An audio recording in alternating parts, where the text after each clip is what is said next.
So hello and welcome back dear बच्चों। स्वागत है आपका अपने चैनल भैयास क्लासरूम में। मैं हूं आपका श्रेयस भैया और आज हम आ चुके हैं आपके BA second year political science के वेस्टर्न पॉलिटिकल थॉट का सबसे पहला टॉपिक लेके, जो कि होने वाला है प्लेटोस पॉलिटिकल थॉट। आज के इस वीडियो में हम जानेंगे बच्चे introduction to Plato, theory of knowledge, allegory of cave, theory of justice क्या था प्लेटो का, थ्योरी ऑफ कम्युनिज्म क्या था, आइडिया ऑफ फिलोसफर किंग क्या था, आइडल स्टेट क्या है प्लेटो का, प्लेटो से रिलेटेड क्या क्रिटिसिज्म है। साथ ही साथ मैं एट लास्ट में कुछ प्रीवियस ईयर क्वेश्चंस लाया हूं जो यूनिवर्सिटी के ईयरली और सेमेस्टर एग्जाम्स में पूछा गया है। बच्चे अगर इस वीडियो को आप लास्ट तक देखते हो, लास्ट में जो पीवाईक्यू मैं एनालाइज करने वाला हूं उसको ऑब्जर्व करते हो, तो इसके बियॉन्ड आपको पढ़ने की कोई ज़रूरत नहीं है। This video is going to be one stop solution for your BA exam. और इस वीडियो को स्टेट और सेंट्रल यूनिवर्सिटी दोनों के बच्चे देख सकते हैं। तो चलिए ज़्यादा समय ना बर्बाद करते हुए बच्चे आज के इस वीडियो को शुरू करते हैं। सबसे पहले बच्चे, पॉलिटिकल थॉट पढ़ने से पहले हमें ये जानना चाहिए बच्चे कि पॉलिटिकल थॉट का मतलब क्या होता है। What is the meaning of political thought, कि राजनीतिक विचार का मतलब क्या होता है।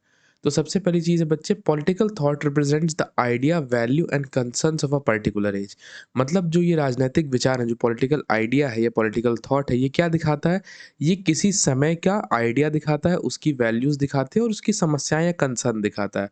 फॉर एग्जाम्पल, अगर मैं आपसे कहूँ कि आप हिस्ट्री में मौर्यन एम्पायर को पढ़िए, जब आप मौर्यन एम्पायर को पढ़ेंगे तो उस समय का आपको क्या देखने को मिला कि मौर्यन एम्पायर में किस तरह का आइडिया था, लाइक उनका क्या बिलीफ था, क्या था, उनकी वैल्यूज़ क्या थी, उनके जो टाइम था उसमें सही क्या था, गलत क्या था, और उनके समय समस्या क्या थी। जैसे ड्रॉट आ जाए तो प्रॉब्लम थी, या हालांकि मौर्यन एम्पायर बहुत प्रॉस्परस था, पर कुछ कुछ प्रॉब्लम थी, जैसे रेगुलर वॉर्स थी, ये सारी चीज़ें थी, तो कुछ प्रॉब्लम्स थी। तो ये क्या है बच्चे, तो जो पॉलिटिकल, इससे हम क्या समझ पाते हैं, तो जो पॉलिटिकल थॉट है बच्चे, वो किसी एक पर्टिकुलर टाइम की आइडियाज़ को दिखाता है, वैल्यूज़ को दिखाता है और एक कंसर्न को दिखाता है कि उस समय क्या समस्या रही। जैसे मान लीजिए जब आप मुगल टाइम को देखिए तो वहाँ पे आपको डिफरेंट आइडियाज़ दिखेंगे, डिफरेंट वैल्यूज़ दिखेंगी और डिफरेंट प्रॉब्लम्स दिखेंगी। ऐसे ही जब आप ब्रिटिश टाइम को देखते हैं तो आपको different ideas, different values, different problems. लेकिन अगर आप कंटेम्प्रेरी आज के भारत के लोकतंत्र को, आज के इंडियन डेमोक्रेसी को देखते हैं, तो यहाँ आइडियाज़ दूसरे हैं, यहाँ वैल्यूज़ दूसरी हैं और आज की समस्याएँ दूसरी हैं। जैसे इन्फ्लेशन अब इंडिया की एक प्रॉब्लम है, अनएम्प्लॉयमेंट कहीं हद तक प्रॉब्लम है। तो आप समझ रहे हैं, मतलब अब क्या है, समय के साथ-साथ जैसे पॉलिटिकल सिस्टम चेंज हो रहा है, वैसे-वैसे आइडियाज़, वैल्यूज़ और कंसर्न्स बदल रहे हैं। तो ये लाइन क्या कह रही है कि कोई भी पॉलिटिकल थॉट किसी भी एक समय के आइडियाज़ और वैल्यूज़ और चिंताओं को दिखाती है। मतलब उस समय सोच कैसी थी, उस समय वैल्यूज़ कैसी थी और उस समय समस्याएँ क्या थी। Ideas of thinkers and scholars are greatly influenced by the events and circumstances of their time। अच्छा बच्चे, ये कह रहा है कि जो थिंकर्स का आइडिया होता है, किसी भी थिंकर का, वो सबसे ज़्यादा किस चीज़ से इन्फ्लुएंस होता है कि उसके समय में क्या चीज़ें उसके चारों तरफ हो रही होती हैं। जैसे फॉर एग्जांपल आज की डेट में आप इंडिया की डेमोक्रेसी को ऑब्जर्व कर रहे हो, तो जो आपका आइडिया है वो इंडिया की डेमोक्रेसी को देख के, अपने सराउंडिंग को देख के आपका आइडिया डेवलप हो रहा है, आपकी सोच डेवलप हो रही है। जैसे फॉर एग्जांपल आपकी एक सोच ये डेवलप हो रही है कि हमें 2047 तक विकसित भारत को अचीव करना है, इंडिया का गोल है। इंडिया में कुछ प्रॉब्लम्स है, जैसे थोड़ी पॉवर्टी है, कहीं न कहीं अनएम्प्लॉयमेंट एक इश्यू है। तो इस सब इश्यू को हमें सॉल्व करना है। हमें अपने यूथ को एक कल्टीवेटिंग वर्क फोर्स में ट्रांसफ़ॉर्म करना है। आप समझ रहे हो? अगर आप अपने आप को एक थिंकर मान के देखो, तो आप ये देख पाओगे कि आप अपने जो आपके आइडियाज़ हैं कि देश में क्या होना चाहिए, क्या नहीं होना चाहिए, वो आपकी सराउंडिंग को देख के इन्फ्लुएंस हो रहा है। ऐसे ही अगर हम प्लेटो की बात करें, हम किसी और थिंकर की बात करें, तो उसका जो उस समय का आइडिया था वो अपनी सराउंडिंग को देख के हो रहा है। जैसे प्लेटो ग्रीस में था, तो प्लेटो को ग्रीक सोसाइटी देख के प्लेटो इन्फ्लुएंस हो रहा था कि ग्रीक सोसाइटी में ये समस्याएं हैं, ये होना चाहिए, ऐसा होना चाहिए। आई होप आप समझ रहे होगे। Ideas do not grow in vacuum, they emerge from social, political and intellectual conditions from an age. मतलब ये कह रहा है कि जो कोई विचार होता है वो ऐसे नहीं होता है कि खाली आ गया। जैसे फॉर एग्जाम्पल बच्चे, मैं आप ही की बात करता हूँ, एग्जाम्पल लेता हूँ कि आइडियाज़ ऐसे वैक्यूम में नहीं इमर्ज होते कि जैसे आप बैठे हुए हो तो अचानक से आपको आइडिया आ गया, अचानक से आपको थॉट आने लगे कि अरे देश में तो ये होना चाहिए, वो होना चाहिए। नहीं, नहीं। ये जो आपके अंदर विचार आ रहे हैं, इसके पीछे का जो कारण है वो सोशल है, पॉलिटिकल है और इंटेलेक्चुअल कंडीशन है। मतलब उस एज की, जैसे ये लाइन कह रही है। तो जो ये विचार आपके अंदर आ रहे हैं उसका कारण सोशल है, उसका कारण पॉलिटिकल है, उसका कारण इंटेलेक्चुअल है, जो उस समय की एज में है। फॉर एग्ज़ाम्पल आज की डेट में आप सोचते हो कि हमें अपनी इतनी बड़ी वर्कफ़ोर्स को एक कल्टीवेटिंग वर्कफ़ोर्स में ट्रांसफ़ॉर्म करना है। मतलब हमारे यहाँ जो इतने सारे यूथ हैं, इस इन यूथ को हमें प्रॉपर यूज़ करना है। तो ये आपके दिमाग में क्यों आ रहा है? क्योंकि जो सोशल कंडीशन आप देख रहे हो, आप देख पा रहे हो कि अनएम्प्लॉयमेंट बहुत है, हमारा यूथ वेस्ट हो रहा है। ठीक है? पॉलिटिकल क्यों? पॉलिटिकल आप इसको इस तरह सोचते हो कि आप सोचते हो कि भाई अगर जब इतना सारा यूथ काम करेगा तभी हम पॉलिटिकली स्ट्रांग होंगे। तो ये आपका पॉलिटिकल व्यू पॉइंट, जब हम पॉलिटिकली स्ट्रांग है तो हमारा इंटरनेशनल स्टैंड अच्छा होगा, हमारी मैन्युफैक्चरिंग अच्छी होगी, हमारी इकोनॉमी स्ट्रांग होगी। इंटेलेक्चुअल कंडीशन क्यों? इंटेलेक्चुअल यही जिस तरह है, मतलब कि इकोनॉमी मजबूत होगी, हमारा इंटरनेशनल रिलेशंस में पोजीशन अच्छा होगा, हमारा से ज़्यादा बढ़ेगा इंटरनेशनल रिलेशंस में। तो कुल मिला के इस लाइन का कहने का मतलब क्या है कि जो आइडियाज़ हैं वो ऐसे वैक्यूम में नहीं आते कि आप खाली बैठे हो अचानक आपको आइडिया आने लगे। आपके मन में जो सोच आ रही है, जो आइडिया, जो थॉट आ रहे हैं, उसका कारण सोशल, पॉलिटिकल और इंटेलेक्चुअल हो सकता है। जैसे प्लेटो का अगर मैं एग्ज़ाम्पल लूँ, तो प्लेटो ही जो कह रहा था कि मतलब प्लेटो ने जो अपनी थ्योरी ऑफ जस्टिस दी, ये कहा कि जस्टिस क्या है, कहा एजुकेशन और नॉलेज क्या है, वो ऐसे ही नहीं आ गया। उसने अपनी चारों तरफ की सोसाइटी को ऑब्ज़र्व किया, सोशल कंडीशंस को देखा, पॉलिटिकल कंडीशंस को देखा और इंटेलेक्चुअल कंडीशंस को देखा, तब उसके अंदर ये आइडिया आना शुरू हुआ। आई होप आप समझ गए होंगे। Every political thinker is influenced by prevailing circumstances and problems of society. मतलब कोई भी पॉलिटिकल थिंकर किससे इन्फ्लुएंस होता है कि सोसाइटी में क्या सर्कमस्टांसेस चल रहे हैं और क्या प्रॉब्लम्स है सोसाइटी की, जैसे मैंने समझा दिया। Similarly, Plato developed his political philosophy in response to political and intellectual crisis at ancient Athens. देखिए, एथेंस क्या है मैं बता दूं। जैसे बच्चे, ग्रीस था ना पहले, तो उसमें बहुत सारे स्टेट होते थे, जैसे आज के इंडिया में ना यूपी एमपी, तो मान लीजिए वैसे ही है कि ग्रीस बहुत बड़ा देश है, उस पे सारे स्टेट्स थे। स्टेट्स का नाम था, एक स्पार्टा था, एक एथेंस था और ऐसे अलग अलग बहुत सारे थे। तो प्लेटो जिस स्टेट में था उसका नाम एथेंस था।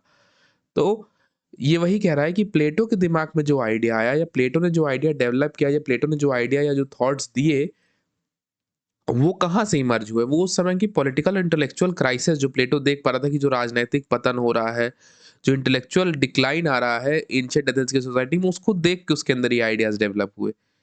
आई होप बच्चे आप ये समझ गए होंगे। इसको क्लियर करते हैं, लेट्स मूव फॉरवर्ड बच्चे। अब बच्चे देखते हैं प्लेटो का इंट्रोडक्शन। अब Plato was disciple of Socrates. Disciple मतलब शिष्य। सोक्रेटिस आप जानते होंगे, ग्रेट सुकरात, सोक्रेटिस सुने होंगे आपने। और बाद में प्लेटो टीचर बना किसका? एरिस्टोटल का। एरिस्टोटल जिसको हम लोग बचपन से जानते हैं कि ये व्यक्ति हर जगह रहता है, इसका बायोलॉजी में भी कंट्रीब्यूशन है, इसका साइंस में भी है, मैथ्स में भी है, एवरी। तो फिर नेक्स्ट पॉइंट क्या है? Systematic and orderly thinking in Greek political thought begin with Plato. मतलब एक सिस्टम से लोगों ने कब सोचना शुरू किया? जब प्लेटो आया। तो प्लेटो ने पहले बताया कि नॉलेज क्या है, फिर प्लेटो ने बताया कि जस्टिस क्या है, फिर प्लेटो ने बताया कि कम्युनिज्म क्या है, फिर प्लेटो ने बताया कि स्टेट क्या है, फिर प्लेटो ने बताया गवर्नमेंट का रोल क्या है, फिर प्लेटो ने बताया गवर्नमेंट कौन है। तो मतलब समझ रहे हैं? एक पूरे सिस्टम में, एक ऑर्डर में सोचना कि पहले ये, फिर ये, फिर ये, फिर ये, फिर ये, ऐसे एक ऑर्डर में, फैशन में सोचना, ये प्लेटो से शुरू हुआ। प्लेटो का जो सबसे मेजर पॉलिटिकल वर्क है बच्चे, वो रिपब्लिक है। रिपब्लिक बच्चे प्लेटो की एक बुक है, इसी में प्लेटो ने सब कुछ लिखा है, जैसे थ्योरी ऑफ जस्टिस, कम्युनिज्म, ये सब प्लेटो ने रिपब्लिक में ही लिखी है। रिपब्लिक में प्लेटो डिस्कस करता है कि आइडल स्टेट मतलब एक प्रॉपर स्टेट क्या है, जो प्लेटो के हिसाब से बेस्ट स्टेट है, जस्टिस क्या है, एजुकेशन क्या है, नॉलेज क्या है, कम्युनिज्म क्या है, फिलोसफर किंग कौन है, ये सब प्लेटो अपनी बुक रिपब्लिक में ही बताता है। Central concern was establish to harmony in society through rule of knowledge. अच्छा, प्लेटो चाहता था कि ज्ञान का शासन हो, व्यक्ति का शासन। मतलब वो सोचता था कि अगर जो आदमी रूल कर रहा है वो नॉलेजेबल नहीं है, अगर उसको नॉलेज नहीं है तो रूल हमेशा बेकार ही होगा और हमेशा कॉमन मास को नेगेटिवली ही इम्पैक्ट करेगा।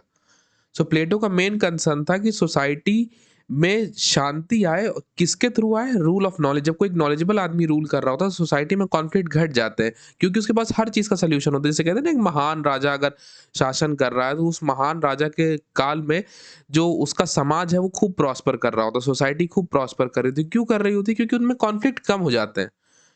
तो प्लेटो भी यही चाहता था कि जो एथेंस की सोसाइटी है उसमें हार्मनी स्टैब्लिश हो। कब हो? जब रूल ऑफ नॉलेज, मतलब रूल ऑफ नॉलेज जब आ जाएगा, जब नॉलेज रूल करेगा, तब इस सोसाइटी में हार्मनी स्टैब्लिश होगी। आई होप आप ये चीज़ समझ गए होगे। इसको मैं क्लियर कर देता हूँ, बच्चे इन सबको अपने नोट्स में राइट डाउन कर लेंगे तो आपको हेल्पफुल रहेगा। चलिए आगे बढ़ते हैं। तो प्लेटो क्या देख रहा था बच्चे उस समय? अपने टाइम पे प्लेटो क्या देख रहा था? Social and intellectual circumstances influencing Plato. मतलब प्लेटो को क्या क्या इन्फ्लुएंस किया? सबसे पहला पॉइंट क्या इन्फ्लुएंस किया? Plato's political thought developed against background of serious political crisis in Athens. Plato देख रहा था कि पॉलिटिकल क्राइसिस चल रहा, मतलब राजनीतिक पतन चल रहा है, कि जो लीडर्स हैं वो उतने अच्छे हैं नहीं एथेंस के। एथेंस में बहुत ज़्यादा रैम्पेंट करप्शन, इस तरह की प्रॉब्लम्स हैं। तो वो चीज़ें प्लेटो को इफेक्ट की। फिर दूसरा क्या इफेक्ट किया? Death of Socrates. जो उसके टीचर थे प्लेटो के, सोक्रेटिस बच्चे, उनको मार दिया गया। उनको मारा कैसे गया था? उनको जहर पिला के मारा गया था। तो प्लेटो ने देखा कि यहाँ का जस्टिस सिस्टम भी बड़ा खराब है, और ये जो एथेनियन डेमोक्रेसी है, जो एथेनियन लोकतंत्र है, इसमें कोई न्याय का अच्छा सिस्टम है नहीं। अपने मन मर्जी, ये कैसा न्याय था कि उनको जहर दे दिया गया, और इस तरह की चीज़ें। कि उनको ज़हर दे दिया गया और इस तरह की चीज़ें प्लेटो को इफ़ेक्ट की कहीं न कहीं। अगला था defeat of Athens. Athens defeated by Sparta in Peloponnesian war exposed weakness of Athenian political system. जो एथेंस था बच्चे, वो स्पार्टा से एक वॉर में हार गया था। किस वॉर में? पेलोपोनेशियन वॉर में। तो प्लेटो को ये समझ में आया कि सोसाइटी भी बहुत वीक है, यहाँ ना कोई स्ट्रांग मिलिट्री है, ना स्ट्रांग लीडर्स हैं, ना प्रॉपर जस्टिस है। तो इस सोसाइटी को जैसे एक रिपेयर करने के फॉर्म में नहीं, कि प्लेटो ने अपने विचार देने शुरू किए कि भाई ये फॉलो करो तभी सही हो पाएगा, तभी एक स्ट्रांग स्टेट बनोगे, तभी एक मजबूत राज्य बनोगे। Next, political instability. Frequent political changes, वही कि बार बार नेता बदल रहे हैं, बार बार लीडर बदल रहे हैं, इससे इंस्टेबिलिटी आती है, सरकार जो काम कर रही होती है वो कमजोर पड़ता है। ये चीजें कहाँ पे हो रही थी बच्चे? चीजें एथेंस में हो रही थी। तो ये सारे पॉइंट्स बच्चे प्लेटो को इफेक्ट कर रहे थे। चलिए इसको क्लियर करते हैं और आगे बढ़ते हैं। अगले पॉइंट्स क्या है? Ignorance and corruption. जैसे मैंने आपको अभी पहले बताया था कि प्लेटो ने माना कि इग्नोरेंस क्या था बच्चे? की लीडर जो थे वो आम जनता से कनेक्टेड नहीं थे, आम जनता की बात को बहुत ध्यान नहीं देते थे कि अरे हो गया, उनको समस्या है, हमसे क्या मतलब अपने ही उसमें रहते थे, अपने में ही लॉस्ट रहते थे, जनता की प्रॉब्लम को एड्रेस नहीं करते थे। तो प्लेटो ने कहा कि जो इग्नोरेंस रूलर्स के बीच और सिटीजन्स के बीच है, कि ना जनता समस्या उठा रही है अपनी कि अरे हटाओ, कोई सुनने वाला तो है नहीं, ना रूलर सुन रहा है कि हटाओ, हमसे क्या मतलब। तो ना रूलर सुन रहा है, ना जनता उठा रही है। इसके चलते क्या है? करप्शन है और पुअर गवर्नेंस है। तो समाज में बहुत ज़्यादा भ्रष्टाचार है और जो तंत्र है वो अच्छे से काम नहीं कर रहा है, जो गवर्नेंस है वो अच्छे से नहीं चल रही है, जो शासन प्रणाली है वो अच्छे से नहीं चल रही है। Next point, lack of qualification for rulers. Democratic practices allowed people without specialized knowledge to participate in governance, which Plato considered dangerous. प्लेटो ने ऐसा माना था कि डेमोक्रेसी में क्या है कि लोगों की चुनी हुई सरकार होती है, ठीक है। तो डेमोक्रेसी के चलते क्या प्रॉब्लम है कि लोग किसी को भी लीडर चुन लेते हैं, उसका नॉलेज नहीं देखते कि वो कितना होशियार है, कितना पढ़ा लिखा है, लोग किसी को भी चुन लेते हैं। इस तरह में क्या होता है कि जब एक अनक्वालिफाइड लीडर आपका मतलब रूलर बनता है, तो उसे यही नहीं पता होता कि हमें अपनी प्रॉब्लम सॉल्व कैसे करनी है, और ये चीज़ किसी भी समाज के लिए बहुत डेंजरस है। फिर influence of sophist. Plato opposed sophistic emphasis on relativism, rhetoric and individual interest, which he believed weakened objective standards of truth and justice. तो सोफिस्ट कौन थे बच्चे? सोफिस्ट मान लीजिए रूलर्स थे, एथेंस के जो रूलर्स थे उनको हम सोफिस्ट कहते हैं। तो प्लेटो ने सोफिस्ट को कहा कि सोफिस्ट का रूल नहीं होना चाहिए, क्योंकि ये लोग इंडिविजुअल इंटरेस्ट में काम करते हैं, ये लोग जनता के लिए भले के लिए काम नहीं करते, ये लोग करप्ट है सब, ये सब अपने फायदे के लिए काम करते हैं। ये लोगों के चलते कि अपने फायदे के लिए काम कर रहे हैं, समाज में करप्शन बढ़ रहा है, इससे समाज में सत्य और न्याय नहीं जा पा रहा है, मतलब ट्रूथ और जस्टिस नहीं फैल पा रहा है। जैसे मान लीजिए कोई लीडर केवल अपने अपने लिए करप्शन करे, जनता के लिए कोई काम ना करे, तो कभी जनता में ना ट्रूथ का मैसेज जाएगा, ना न्याय पहुंचेगा जनता तक। This what Plato was saying. Coming up to next point बच्चे, एक्सेसिव इंडिविजुअलिज्म। मतलब he believed excessive pursuit of private interest. मतलब हर कोई अपने फायदे से केवल वो था कि भाई बस मेरा फायदा हो जाए, मेरे फायदे से मतलब, मुझे दुनिया समाज से क्या मतलब, बस मेरा फायदा हो जाए। इससे क्या होता है बच्चे? करप्शन बढ़ रहा था सोसाइटी में, और इसने क्या किया? सोशल हार्मनी को डिस्ट्रॉय किया। माने जनता चाहती तो पीसफुली रह सकती थी, लेकिन हर आदमी अगर अपना फायदा देखेगा तो समाज में कलेश तो होगा ही, वही हो रहा था। एंड कम्युनिटेरियन स्पिरिट, मतलब कम्युनिटी में जो साथ रहने वाली, जो समाज का साथ रहने वाली स्पिरिट है, इसको भी ये क्या कर रहा था? हैम्पर कर रहा था। नेक्स्ट पॉइंट क्या है बच्चे? Inequality of wealth.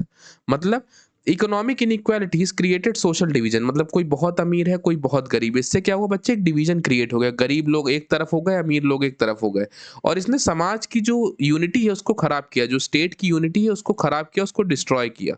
तो ये सारे कारण थे बच्चे जिससे प्लेटो को एक धक्का सा लगा, आप कहिए कि उसे मतलब बुरा सा लगा कि मेरे समाज में ऐसा क्या हो रहा है, ऐसे क्यों हो रहा है, और इसका सोल्यूशन क्या है।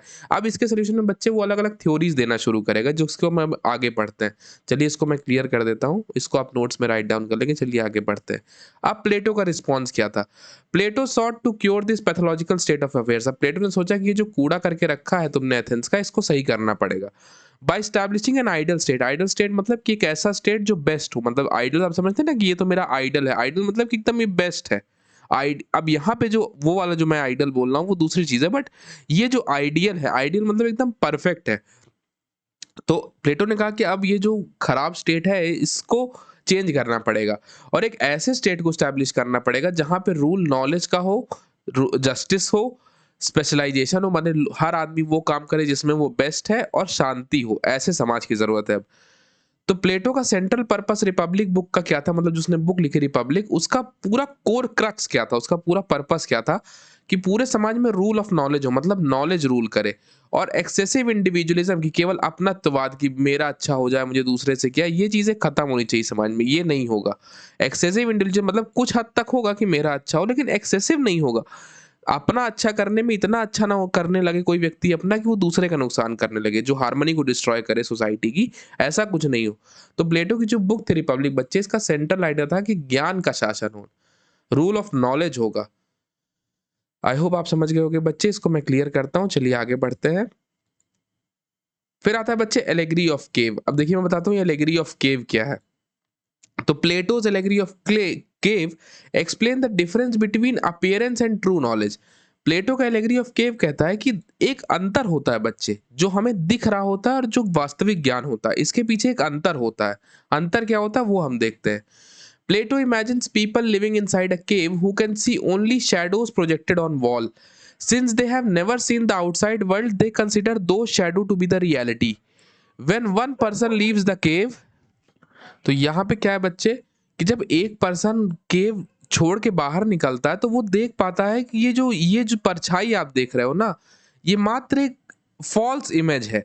असली जो ज्ञान है, असली जो दुनिया है वो बाहर है, और असली जो चीजें हैं वो बाहर है, जो रियलिटी है वो बाहर है। तो क्या है, ये केव क्या दिखा रही है बच्चे, इग्नोरेंस दिखा रही है। शैडो क्या दिखा रहा है कि ये अपीयरेंस ऑफ बिलीफ है, जबकि जो बाहर की दुनिया है वो क्या है, ट्रू नॉलेज दिखा रही है। अब देखिए इसको बच्चे मैं आपको एक्सप्लेन करता हूँ एग्जाम्पल के साथ। जैसे ये लोग हैं बच्चे, दुनिया में आपने जैसे लोगों को सुना होगा ना, कहते हो कि दुनिया बाहर निकलो तो दिमाग खुलेगा, तब तुम समझ पाओगे कि दुनिया कैसी है। जो बच्चे लोग बहुत लिमिटेड रहते हैं, जो केवल वही मान रहे होते जो उन्हें बताया जा रहा होता, जो खुद से अपना दिमाग नहीं यूज करे, जो रीजन नहीं यूज कर रहे, वो हमेशा फॉल्स नॉलेज को फॉलो करते हैं। मतलब उन्हें कभी सत्य का पता चल ही नहीं पाता कि वास्तविकता में सत्य है क्या। जैसे बच्चे, अब आप खुद सोचो, मतलब एक एग्जाम्पल लेके मैं बताऊं, आप खुद सोचो, अगर आपको कोई कुछ भी करियर कह दे फॉलो करने के लिए अपने लाइफ में, जो आपको शायद पसंद नहीं है या आपको उसके बारे में पता नहीं है, आप क्या करते हो? आप बच्चे रिसर्च करते हो ना, कि मैं पहले जान तो लूं भाई कि कौन सा कोर्स तुम मुझे करने को कह रहे हो या कौन सा मुझे करियर परस्यू करने को कह रहे हो। ये रिसर्च क्या है बच्चे? ये रिसर्च आपके अंदर का रीजन है, आपके अंदर की जिज्ञासा है, आपके अंदर की जागरूकता है, जो आप चाहते हो कि मुझे सच्ची चीज पहले पता तो चले कि सच्ची चीज है क्या। तो ये लोग जो बैठे हुए हैं बच्चे केव के अंदर, वो क्या रिप्रेजेंट कर रहे हैं? ये वो लोग हैं जिनको कुछ भी सरकार बता रही है और वो उसी गलत चीज को सच मान रहे हैं कि यही सच है। और ये व्यक्ति कौन है? ये व्यक्ति फिलोसोफर है, जो उसके पीछे जाने की कोशिश कर रहा है कि वास्तविकता आखिर कोर रियलिटी है क्या, वास्तविकता में सच्चाई है क्या। ये जो कह रहे हैं वो तो ये लोग मान रहे हैं, मतलब भेड़ चाल में चल रहे हैं आंख बंद करके। लेकिन ये व्यक्ति जानना चाह रहा है कि वास्तविकता में सच्चाई है क्या, what is the real reality, असलियत है क्या भाई। असलियत तो पता चलनी चाहिए। तो politically it justifies Plato's argument that those possessing true knowledge should govern the society. तो प्लेटो कहता है कि इस तरह के लोग, जिनके अंदर सच को जानने की जिज्ञासा है, जिनके अंदर सच को जानने का मतलब इंटरेस्ट है, और जिनको वास्तविक ज्ञान चाहिए, जिनको रियल नॉलेज चाहिए, ऐसे लोग सोसाइटी की बेस्ट रूलर हैं। ना कि ऐसे लोग जो एक गलत रास्ते से चलते हैं, जिनको जिनको हमेशा भ्रम में रखा गया, और ऐसे ही भ्रम में रहने वाले लोग ही समाज के रूलर बने। आई होप बच्चे आप समझ गए होंगे, चीज सिंपल है। चलिए इसको क्लियर करते हैं बच्चे और आगे बढ़ते हैं। देखिए बच्चे, टॉपिक सिंपल है, मैं कवर करता चल रहा हूँ। अगर आपको तब भी कोई डाउट आता है तो आप इस वीडियो के कमेंट सेक्शन में मुझसे डाउट पूछेंगे, I reply it to you. तो चलिए बच्चे इसको क्लियर करते हैं और आगे बढ़ते हैं। Next is theory of knowledge. अच्छा बच्चे, थ्योरी ऑफ नॉलेज और ये एलेगरी ऑफ केव जो मैंने पढ़ा है, ये आपस में इंटरकनेक्टेड है, तो they are just two pulls of one thread. Purpose क्या था थ्योरी ऑफ नॉलेज देने का? तो प्लेटो ने डेवलप किया थ्योरी ऑफ नॉलेज क्या क्योर करने के लिए, कि एथेंस पे जो इतनी खराब स्थिति है वो सही हो जाए। उसने माना कि इग्नोरेंस ब्रीड्स करप्शन, मतलब जब आपकी कोई सुनवाई नहीं हो रही होती ना, जब आपको लेके सरकार कंसर्न नहीं होती, तभी करप्शन का जन्म होता है। भाई ये देख बताओ, अगर सरकार तुम्हें सुनेगी नहीं कि चलो हटाओ क्या मतलब है हमसे, तो तुम अपना काम कराने के लिए कि ठीक है नहीं सुन रही मत सुने, हमें सरकार के पास जाना ही नहीं, हम दूसरा रास्ता निकाल लेंगे। तो ये दूसरा रास्ता क्या है? ये करप्शन ही तो है। तो इग्नोरेंस ब्रीड्स करप्शन, प्लेटो ऐसा मानता था कि अगर इग्नोर होगे तो करप्शन जन्मेगा सोसाइटी में। Therefore good governance requires the rule of knowledge. इसलिए अगर अच्छा सरकार चलानी है तो ज्ञान होना चाहिए, नॉलेज होना चाहिए। उसने दो टाइप के गुड्स की बात की, एक लिमिटेड गुड्स, एक अनलिमिटेड गुड्स। लिमिटेड गुड्स क्या थे? जैसे वेल्थ हो गया, पावर हो गया और ये जो मटेरियल सामान हो गया, ये एक समय तक आपके पास है। आप जब तक दुनिया में हो तब तक आपके पास पैसा है, तब तक आपके पास नाम है, शोहरत है। लेकिन जब आप चले जाओगे इस दुनिया से, ये तो सब यहीं छूट जाएगा, ये सब खत्म हो जाएगा। तो ये क्या है, ये सब टेम्परेरी है। ये पार्ट है चेंजिंग वर्ल्ड का। जैसे-जैसे समय बदलेगा, दुनिया बदलेगी, ये सब बदलता चला जाएगा। हो सकता है आज कोई बहुत अमीर हो, कोई बहुत पावरफुल हो, कल वही आदमी एकदम ज़मीन पे आ जाए। तो ये सब क्या है, हमेशा चेंज होने वाली चीज़ें हैं। लेकिन अनलिमिटेड गुड्स क्या है? Knowledge, truth, higher ideals are permanent and do not diminish when shared. मतलब ज्ञान ही एक ऐसी चीज़ है, बच्चे जैसे आपने सुना होगा ना, ज्ञान बाँटने से बढ़ता है। तो ज्ञान ही एक ऐसी चीज़ है जो कभी कम नहीं होता। चाहे आप अमीर हो तो भी अगर आप ज्ञानी हो तो आप ज्ञानी रहोगे, आप गरीब हो जाओगे तो भी आप ज्ञानी रहोगे, क्योंकि ज्ञान एक ऐसी चीज़ है कि वो कभी मतलब वो ना पैसे देख के आता है, ना वो पावर देख के आता है, ना वो मटेरियल देख के आता है। और जिसके पास होता है, चाहे उसकी कितनी भी कंडीशन बदल जाए, लेकिन उसका ज्ञान नहीं खत्म होता। तो प्लेटो का मानना था कि ये ज्ञान हो गया, सत्य हो गया और ये जो ऊँचे-ऊँचे आइडल्स हैं, मतलब ये जो ऊँचे-ऊँचे मापदंड हैं, ये समाज के परमानेंट चीज़ें हैं, ये कभी नहीं बदलती। इनको आप शेयर कर दोगे तो भी ये नहीं बदलेंगी, ये हमेशा रहेंगी इस समाज में। तो एक इग्नोरेंट रूलर जो है, वो इनकरेज करेगा लोगों को कि मटेरियल गुड्स चेज़ करो। मतलब एक अगर ऐसा रूलर है जो इग्नोरेंट है, जो अच्छा रूलर नहीं है, जो करप्ट रूलर है, वो क्या इन्फ्लुएंस करेगा? वो आम जनता को कहेगा कि अरे पैसा सबसे बड़ी चीज़ होती है, अरे पावर सबसे बड़ी चीज़ होती है, अरे मटेरियल सबसे बड़ी चीज़ होती है, मेरे पास ये है, वो है, फलाना है, ढिमकाना है। लेकिन जो असली रूलर होगा, जो ओरिजिनल और नॉलेजेबल रूलर होगा, वो लोगों को कहेगा कि नहीं, ये सब टेम्परेरी है, ये सब खत्म हो जाएगा, तुम लोग ज्ञान और सत्य की तलाश करो। क्योंकि ज्ञान और सत्य से बड़ा कुछ नहीं है। जो ज्ञान और सत्य को पहचान जाएगा, वो इस जीवन में हर कुछ चीज़ें जान जाएगा। तो तुम असली में ज्ञान ढूँढो, असली में वो नॉलेज ढूँढो जो हिडन है, असली में वो सत्य को जानने की कोशिश करो जो समाज में किसी को नहीं दिख रहा है। आई होप आप समझ गए होंगे। चलिए बच्चे, इसको क्लियर करते हैं और आगे बढ़ते हैं। अब चेंजिंग और अनचेंजिंग नॉलेज उसने कहा, तो पहले उसने लिमिटेड और अनलिमिटेड गुड्स बात की, फिर उसने चेंजिंग और अनचेंजिंग नॉलेज की बात की। चेंजिंग नॉलेज क्या है? Knowledge based only on changing appearance and sensory experience amounts the opinion और belief rather than true knowledge. जैसे जो नॉलेज किसी चीज़ को देख के अपीयरेंस में आई हो, मतलब किसी मतलब समझ लीजिए कि जैसे आप पेन है आपकी, आप पेन पकड़े हो, पेन से आपको लिखने में बड़ा एक्सपीरियंस में मज़ा आ रहा है। तो ये आपको पेन को देखने में कि हमारी पेन बड़ी सुंदर दिखती है, हमारी पेन बड़ी अच्छी चलती है, ये कौन-सी नॉलेज है? ये नॉलेज है कि अपीयरेंस आपको वो चीज़ें अच्छी दिख रही हैं, तो आपको वो चीज़ें आपको सेंसरी एक्सपीरियंस दे रही हैं, आपको मज़े आ रहे हैं, तो आपको लग रहा है यही रियल चीज़ है। तो आपको लग रहा है यही रियल चीज़ है। आपने मान लीजिए कोई बाइक्स चलाई, तो आपको लग रहा है कि अरे वाह! ये तो बड़ी स्मूथ चल रही है ना? और ये बाइक में तो बड़ा मज़ा है और बाइक में आपको चलाने में बड़ा कम्फ़र्ट आ रहा है, तो आपको लग रहा है यही असली चीज़ है भाई, यही मज़ेदार चीज़ है। उसमें आपने कोई अपना दिमाग नहीं लगाया। लेकिन अनचेंजिंग नॉलेज क्या है? कि true knowledge concerns permanent and universal ideas that can be understand through reason. मतलब असली ज्ञान वो है जो उसके पीछे के रीज़न को समझे। ये बाइक इतना अच्छा क्यों चल रही है? ये रियल नॉलेज है, ये अनचेंजिंग नॉलेज है। जो चेंजिंग नॉलेज है वो बदलती रहेगी। जैसे मान लीजिए आपने एक दिन रॉयल एनफील्ड चलाई, आपको बड़ी मज़ा आई। अगले दिन बच्चे आपने बीएमडब्ल्यू चला ली, आपको और मज़ा आई। तो अब आपको रॉयल एनफील्ड अच्छी नहीं लग रही, अब आपको बीएमडब्ल्यू अच्छी लग रही है। तो पहले जिस नॉलेज में आपको रॉयल एनफील्ड अच्छी लगती थी, अब उस नए नॉलेज में आपको बीएमडब्ल्यू अच्छी लग रही है। कल को आप मान लीजिए कोई और सुपर बाइक चला लो, आप कावासाकी निंजा चला लो, तो आपको बीएमडब्ल्यू बेकार लगने लगे, अब आपको कावासाकी अच्छी लगने लगी। तो ये क्या है कि आपको लग रहा है कि ये चेंजिंग नॉलेज है, ये आपको समय के साथ-साथ बदलती जा रही है। जैसे-जैसे आपकी सेंसरी मतलब जैसे-जैसे आपको एक्सपीरियंस बदलते जा रहे हैं, जैसे-जैसे आपको आपका मज़ा बदलता जा रहा है, वैसे-वैसे आपका नॉलेज चेंज होता जा रहा है। तो ये कोई परमानेंट चीज़ नहीं है। लेकिन जो परमानेंट चीज़ है, जो कभी नहीं बदलेगी, वो है कि उसके पीछे क्या चीज़ है। ये बाइक इतनी अच्छी क्यों चल रही है? क्योंकि इसमें 350 सीसी का इंजन है। ये पेन इतनी अच्छी क्यों चल रही है? क्योंकि ये जेल पेन है। ये पेन इतनी अच्छी क्यों चल रही है? क्योंकि इसकी जो फ्लो है वो बहुत स्मूथ है। मतलब समझ रहे हो? उसके पीछे का कारण जानो कि किसी भी चीज़ में इतना अच्छा क्यों लग रहा है? कोई भी चीज़ इतनी रियल क्यों लग रही है? क्योंकि इसके पीछे क्या है? उसके पीछे रियल नॉलेज क्या है? उसके पीछे ऐसी कौन-सी चीज़ है जो छुपी हुई है, जो मज़े से इतर है? रियल चीज़ क्या है जो उसको गाइड कर रही है? तो आई होप आप बच्चे समझ पा रहे होंगे मेरे एग्ज़ाम्पल्स। चलिए इसको क्लियर करते हैं और आगे बढ़ते हैं। अब देखिए यहाँ पे आइडिया और अपीयरेंस में उसने डिफरेंस कैसे बताया है। तो अपीयरेंस क्या है कि किसी पर्टिकुलर चीज़ को कैसे एक्सपीरियंस आप कर रहे हो, कैसे वो अपीयर कर रहा है, वही अपीयरेंस है उसका।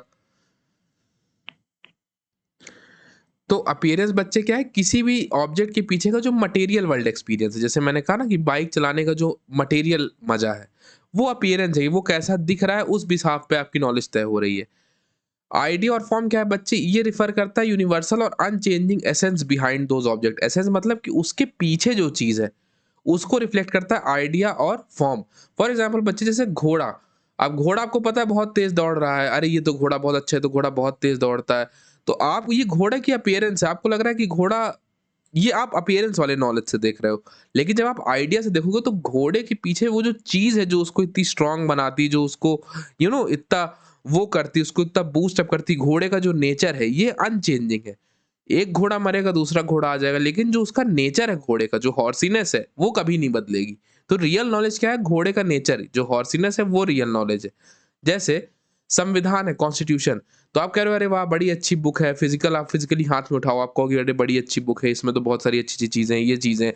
हो सकता है कल को बुक का ऊपर का कवर बदल जाए, ठीक है, हो सकता है बुक के कल को साइज और लेंथ बदल जाए, मतलब हो सकता है बुक में नई चीजें कॉन्स्टिट्यूशन ऑफ इंडिया में अमेंडमेंट के थ्रू ऐड की जाए, चीजें ऐड हो, चीजें चेंज हो, है ना।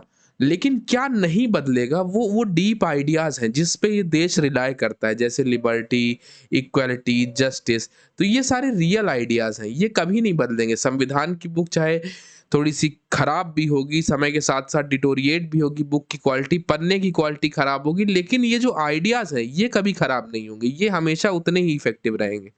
तो आप समझ पा रहे हो मैं क्या कह रहा हूँ, कि जो रियल चीज है बच्चे वो कभी नहीं बदलती। तो जैसे घोड़ा है, घोड़ा एक मर जाएगा, दूसरा आएगा, दूसरा मर जाएगा, तीसरा आएगा, लेकिन घोड़े का जो नेचर है वो कभी नहीं बदलेगा, ठीक है। कॉन्स्टिट्यूशन एक बुक है, बुक पुरानी होगी, बुक के पेजेस पुराने होंगे, बुक में एडिशन होगा, बुक में सब्ट्रैक्शन होगा, लेकिन बुक के जो कोर आइडियाज हैं जिस पे ये देश खड़ा है, जैसे आजादी, समानता, न्याय, ये कभी नहीं बदलेगा। तो पॉलिटिकल पर्पस क्या था प्लेटो को ये बताने का, प्लेटो चाहता था कि एथेंस जो है वो ऐसे लोगों से रूल हो जो ये चीज समझ सके, जो पीछे की जो ट्रू नॉलेज है, इस चीज को जो आदमी समझ सके वो रूल करे एथेंस को। और ऐसा आदमी जो ये पीछे की नॉलेज जानता है उसको प्लेटो ने कहा कि वो फिलोसफर किंग है। आई होप बच्चे आप समझ गए होंगे। चलिए इसको क्लियर करते हैं बच्चे और आगे बढ़ते हैं। अब थ्योरी ऑफ जस्टिस बच्चे, आगे हम पढ़ेंगे फिलोसफर किंग क्या है, तो पहले बच्चे हम थ्योरी ऑफ जस्टिस पढ़ लेते हैं। प्लेटो का जो जस्टिस का थ्योरी था बच्चे, वो फंक्शनल स्पेशलाइजेशन में बेस्ड था। फंक्शनल स्पेशलाइजेशन बच्चे मतलब हर व्यक्ति को वो काम दिया जाए जिसमें वो बेस्ट है। जैसे आप स्टूडेंट हो तो आप पढ़ाई करो, कोई आर्मी मैन है तो वो लड़ाई करे यानी कि वॉर करे। हर आदमी को उसकी कैपेबिलिटीज के हिसाब से काम दिया जाना, यही जस्टिस है प्लेटो के हिसाब से, यही न्याय है।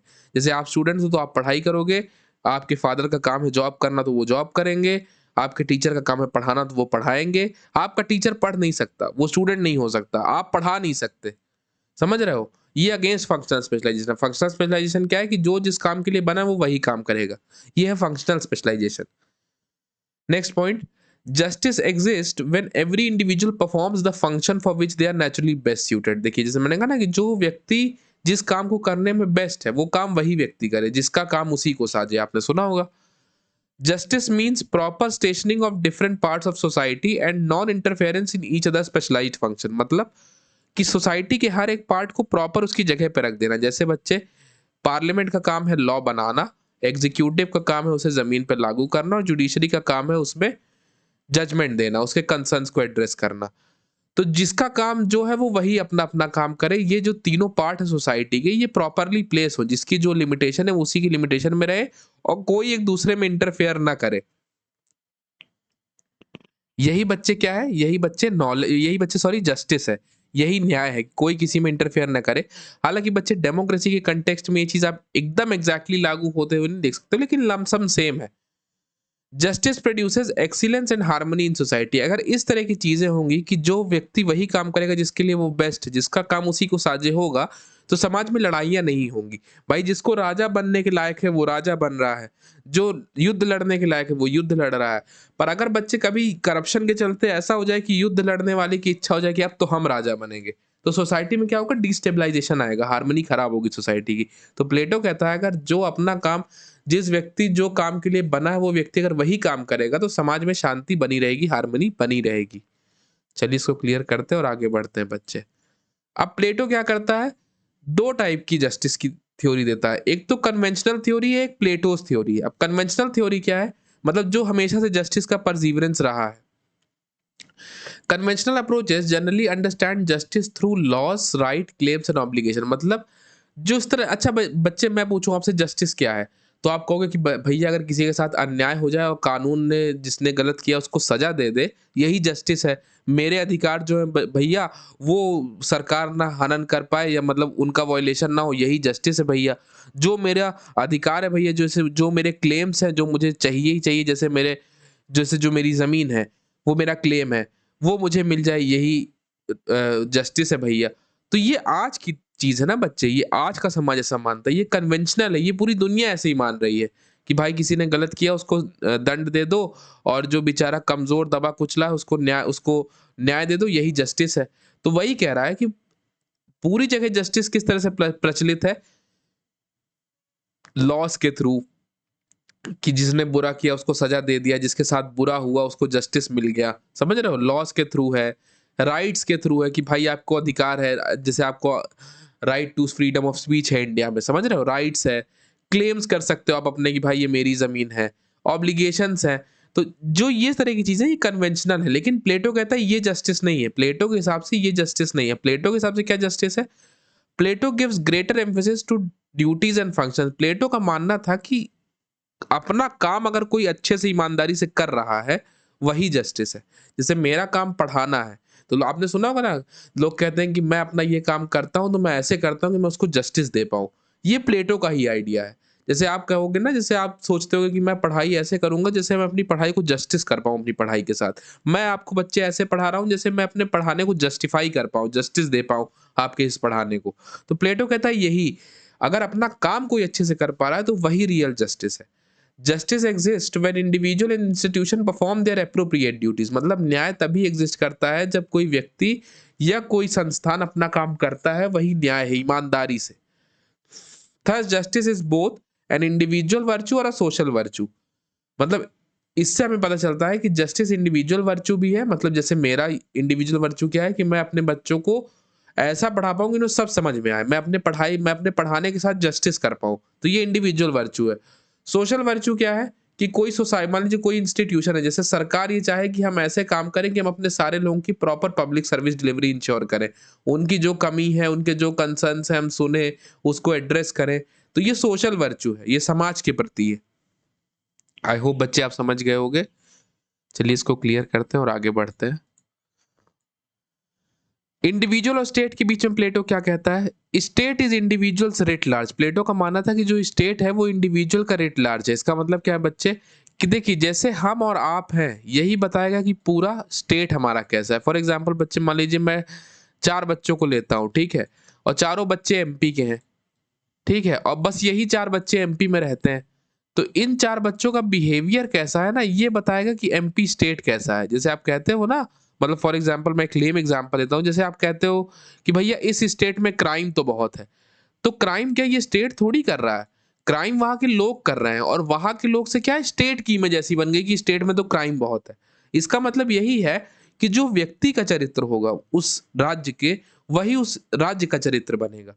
जैसे आप कहोगे भैया अरे स्टेट में करप्शन बहुत है, अरे भैया स्टेट में एजुकेशन अच्छी है, अरे भैया इस स्टेट में मेडिकल फैसिलिटी अच्छी है। तो इसका मतलब क्या है, एजुकेशन अच्छी है क्या है, मतलब वहाँ ज़्यादातर लोग पढ़े लिखे हैं, आपको जो मिल रहा है सब पढ़े लिखे मिल रहा है। इसका मतलब ना, जो व्यक्ति आपको इतने सारे पढ़े लिखे मिले, इससे आपने एक मतलब वो बिल्ड किया, एक पॉइंट बिल्ड किया कि अरे ये तो स्टेट में एजुकेशन बड़ी अच्छी है। मान लीजिए आपको कहीं सिर्फ क्रिमिनल ही क्रिमिनल मिला, तो आपको अरे बड़ा क्रिमिनल है उस स्टेट में बड़ा क्राइम है। तो स्टेट की इमेज किससे बनती है, व्यक्ति से बनती है। तो state is individuals writ large का मतलब यही है कि स्टेट की इमेज व्यक्तियों के सभी के इमेज से डिसाइड होती है, सबके कैरेक्टर से डिसाइड होती है। Plato believed the character of state reflects the character of its inhabitants. मतलब जो स्टेट का कैरेक्टर है वो रिफ्लेक्ट होता है कहाँ पे, उसके इंडिविजुअल्स में जो रहने वाले हैं। समझ रहे हैं आप? तो स्टेट क्या है बच्चे, स्टेट है therefore a magnified version of individual. मतलब अगर ये इंडिविजुअल है तो इंडिविजुअल का समझ लीजिए एक बड़ा वर्जन है, स्टेट है। जैसे मैंने आपको कहा ना कि जहाँ कहीं बहुत सारे क्रिमिनल्स, आपने कहा अरे बड़ा क्राइम है स्टेट में, तो सबका एक बड़ी इमेज है स्टेट। समझ रहे हो, सबके कामों की। Understanding justice in the state helps explain justice with in the individual. अगर हम जस्टिस को स्टेट के लेवल पे समझेंगे तब हम इंडिविजुअल के लेवल पे उसे अच्छे से समझ पाएंगे। तो इंडिविजुअल के लेवल पे जस्टिस क्या है? एक इंडिविजुअल जिसके अंदर रीजन गवर्न करता है, मतलब जिसके अंदर तर्क शक्ति, जिसके अंदर तर्क करने की क्षमता है। The other elements of personality, a just individual in whom reason governs the other elements of personality, जिसमें तर्क जो है, जिसकी जो दिमाग है, उसकी जो बुद्धि है, वो उसकी पूरी पर्सनैलिटी को गवर्न करती है। मतलब समझ रहे हैं कि उसमें जो भी वो अपने डिसीजन लेता है, जो भी वो अपने एक्शन लेता है, वो तर्क शक्ति के साथ लेता है। यही एक इंडिविजुअल के लेवल पे जस्टिस है। और स्टेट के लेवल पे जस्टिस क्या है? अ just state exist when every class performs it's appropriate function without interfering with others. State के लेवल पे जैसे मैंने आपको बताया कि हर क्लास, जैसे मान लीजिए रूलर्स की क्लास हो गई, आर्मी की क्लास हो गई, वर्कर्स की क्लास हो गई, ये सारी क्लास अपना अपना काम ईमानदारी से कर रही है, बिना एक दूसरे के काम में इंटरफेयर किए। यही जस्टिस है। फिर से रिपीट कर देता हूँ, इंडिविजुअल के लेवल पे जस्टिस क्या है कि जिस इंडिविजुअल का हर काम, कि मुझे अभी इतनी देर पढ़ाई करना है तो क्यों करना है, मतलब समझ रहे हैं, हर चीज के पीछे एक रीजन है, हर चीज के पीछे रीजन गवर्न कर रहा है, एक तर्क शक्ति है। मुझे ये करना है इसलिए करना है, ये नहीं करना है, ये क्यों नहीं करना है, इससे क्या नेगेटिव प्रभाव पड़ेंगे, ये रीजन है। ये जो मैं सोच रहा हूँ ये रीजन है। तो ये जो रीजन है, जिसके अंदर ये गवर्न करता है, जिसके अंदर ये सबसे ऊपर होता है किसी भी काम को करने से पहले, उसकी पर्सनैलिटी के सब ट्रेट में, उसके पर्सनैलिटी, ओवरऑल पर्सनैलिटी में सबसे ऊपर जिसके तर्क होता है, वो इंडिविजुअल जस्टिस डिलीवर कर सकता है।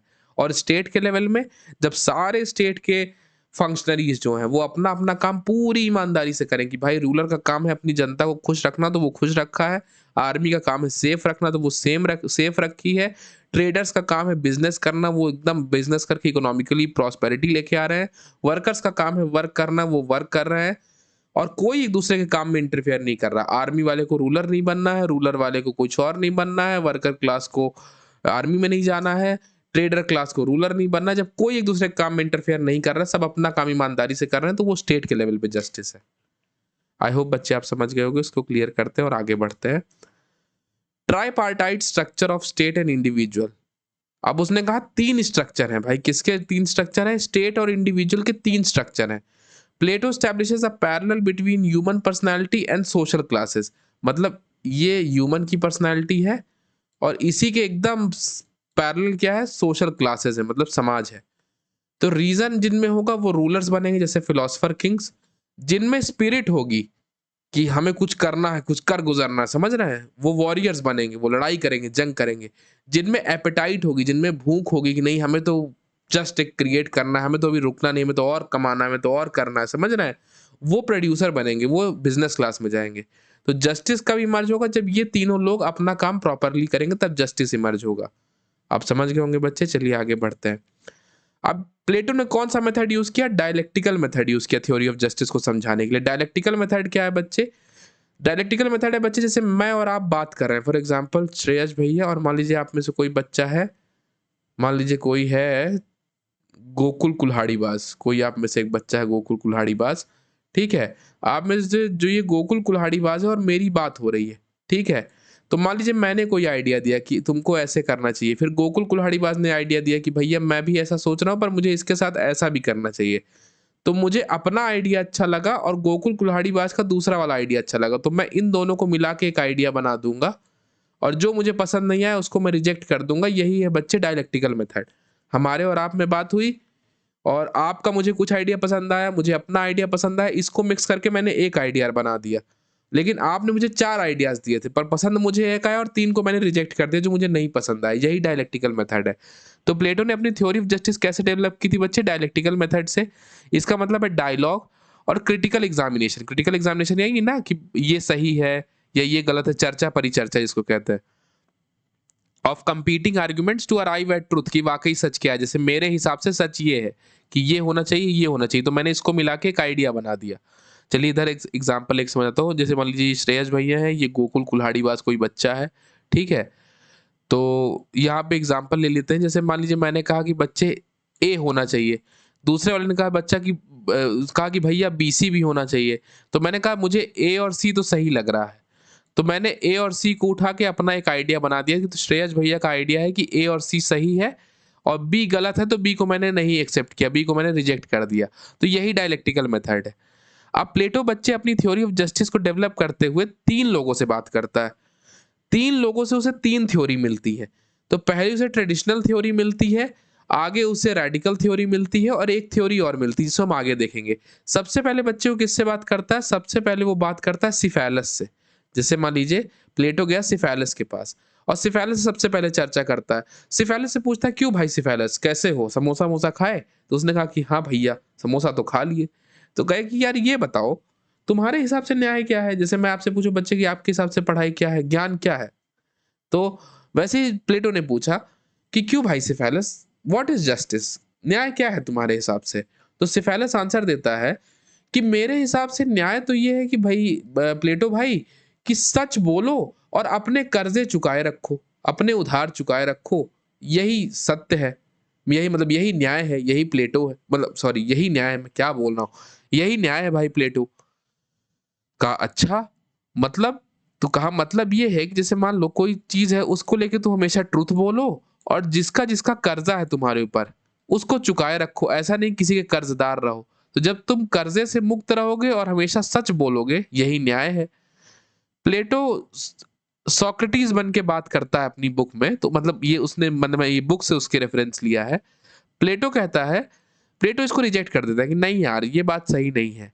Reject the idea of repayment of dues is always just because circumstances may make such repayment harmful। मतलब प्लेटो कहता है कि ड्यूज को रिटर्न करना ये कोई तार्किक बात तो नहीं है कि मेरे ऊपर जो उधारी है मैं उसको रिटर्न करूं तभी न्याय हो पाएगा।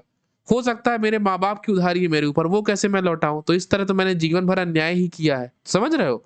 मतलब कुछ ड्यूज ऐसे हैं जो क्लियर नहीं किए जा सकते हैं, या कुछ ड्यूज ऐसे हैं जिनको लौटा देना हार्मफुल है। जैसे फॉर एग्जाम्पल मान लो बच्चे, मुझे किसी ने 2 झापड़ मार दिया, ठीक है? अब मेरे ऊपर 2 झापड़ का किसी का ड्यू चढ़ा हुआ है, ठीक है? अब मैं चाहता हूं कि मुझे जस्टिस देना है, तो मैं सिफेलिस के हिसाब से सोचूं तो मैंने तो सच बताया सबको कि भाई मुझे तो 2 झापड़ पड़ा है। अब मुझे मेरे ऊपर 2 झापड़ का कर्जा भी है कि भाई उसने 2 झापड़ मार कैसे दिया। अब मैं भी 2 झापड़ मारूंगा कि अब तो मैं मारूंगा, जब मैं मार दूंगा तभी जस्टिस हो पाएगा।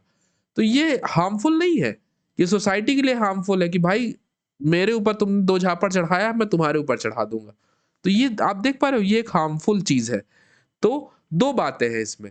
पहली चीज तो ये है कि कुछ कर्जे चुकाए नहीं जा सकते और कुछ कर्जे जो चुकाए जा सकते हैं, सब कर्जे चुकाने नहीं चाहिए। जैसे यही है 2 झापड़ वाला, ये कर्जा चुकाना नहीं चाहिए। तो प्लेटो इससे एग्री नहीं करता है कि नहीं भाई तुम तो गलत बोल रहे हो, ये सही सही बात नहीं है। कहा चलो आगे बढ़ते हैं, दूसरे आदमी से बात करते हैं। दूसरे के पास गया पॉलीमार्कस। तो सिफेलस और पॉलीमार्कस भाई एक ही खेत की मूली थे, उनका दिमाग एक ही जैसा चलता था। तो पॉलीमार्कस ने पूछा प्लेटो ने कि भाई यार ये बताओ कि ये न्याय क्या है, what is this justice, justice का मतलब क्या समझते हो? पॉलीमार्कस ने कहा भाई प्लेटो भाई, जस्टिस का मतलब है कि अपने दोस्तों के साथ सही करना और दुश्मनों के साथ गलत करना। प्लेटो ने कहा फिर तुम फालतू बात कर रहे हो। प्लेटो ने रिजेक्ट कर दिया आइडिया का। प्लेटो ने इसलिए रिजेक्ट कर दिया कि उसने कहा कि कई बार आस्तीन में भी सांप छुपे होते हैं, तुम्हें कैसे पता है कि कौन तुम्हारा सच्चा दोस्त है और कौन तुम्हारा दुश्मन है? हो सकता है जिसे तुम दोस्त मान रहे हो वही तुम्हारा दुश्मन हो। तो प्लेटो ने कहा पीपल में mistakenly identify who is genuinely good bad friend और एनिमी। मतलब लोग ये पहचान ही नहीं पाते कि कौन सा उनका मित्र है कौन सा उनका दुश्मन है, क्योंकि आस्तीन के सांप भी होते हैं। तो प्लेटो के हिसाब से justice is a virtue and can not consist in debility making another person worse. तो जस्टिस एक गुड है, चीज है, मतलब न्याय सबके लिए अच्छा होना चाहिए। तो न्याय में नुकसान पहुंचाने वाली बात नहीं है कि मेरे ऊपर 2 झापड़ का उधारी था तो मैंने उसको 2 झापड़ मार दिया, मैंने मुझे अपने दुश्मनों का नुकसान करना है, ये जस्टिस है। तो ये भी जस्टिस नहीं है। तो कहा पॉलीमार्कस की भाई प्लेटो देखो तुम्हें समझ में तो आ नहीं रहा है भाई, अब मैं तो यही सोचता हूँ, अब बाकी तुम्हें जैसा सही लगे। तो कहीं से यार तुम फालतू आदमी हो, मेरा समय ना बर्बाद करो, मैं आगे बढ़ता हूँ। प्लेटो आगे गया। प्लेटो एक नए बंदे से मिला, उसका नाम था थ्रेसीमार्कस। अब प्लेटो ने फिर थ्रेसीमार्कस से पूछा कि ये बताओ थ्रेसीमार्कस भाई, वैसे तो तुम बहुत ज्यादा बात इधर उधर करते हो, मुझे बताओ कि न्याय क्या है, जस्टिस क्या है? थ्रेसीमार्कस ने कहा कि यार प्लेटो भाई जस्टिस क्या है? तो प्लेटो भाई जस्टिस है इंटरेस्ट ऑफ स्ट्रॉन्गर, जो समाज में मजबूत है उनके इंटरेस्ट को सर्व करना या सेटिस्फाई करना ही जस्टिस है। प्लेटो ने कहा यार सारे एथेंस में पागल ही है क्या, ये क्या हो रहा है, इस समाज को क्या हुआ, इस देश को ये हुआ क्या, कहीं राख है कहीं धुआं धुआं। तो जस्टिस, उसने कहा थ्रेसी मार्कस ने कि जस्टिस का मतलब है कि हम स्ट्रॉन्गर लोगों के इंटरेस्ट को सर्व करें।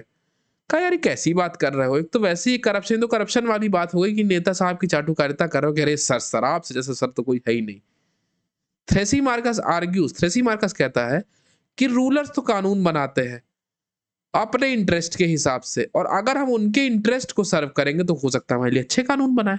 भाई जैसे होता है ना, लोग कहते हैं कि हमारे चाचा विधायक है, तो चाचा विधायक का जब आप भाई सेवकाई करोगे तब तो आप जाके समाज में कह पाओगे चाचा विधायक है, तो आपने चाचा विधायक का इंटरेस्ट सर्व किया, अब चाचा विधायक आपका इंटरेस्ट सर्व करेंगे। थ्रेसी मार्कस का ये दिमाग चल रहा था, नेतागिरी वाला।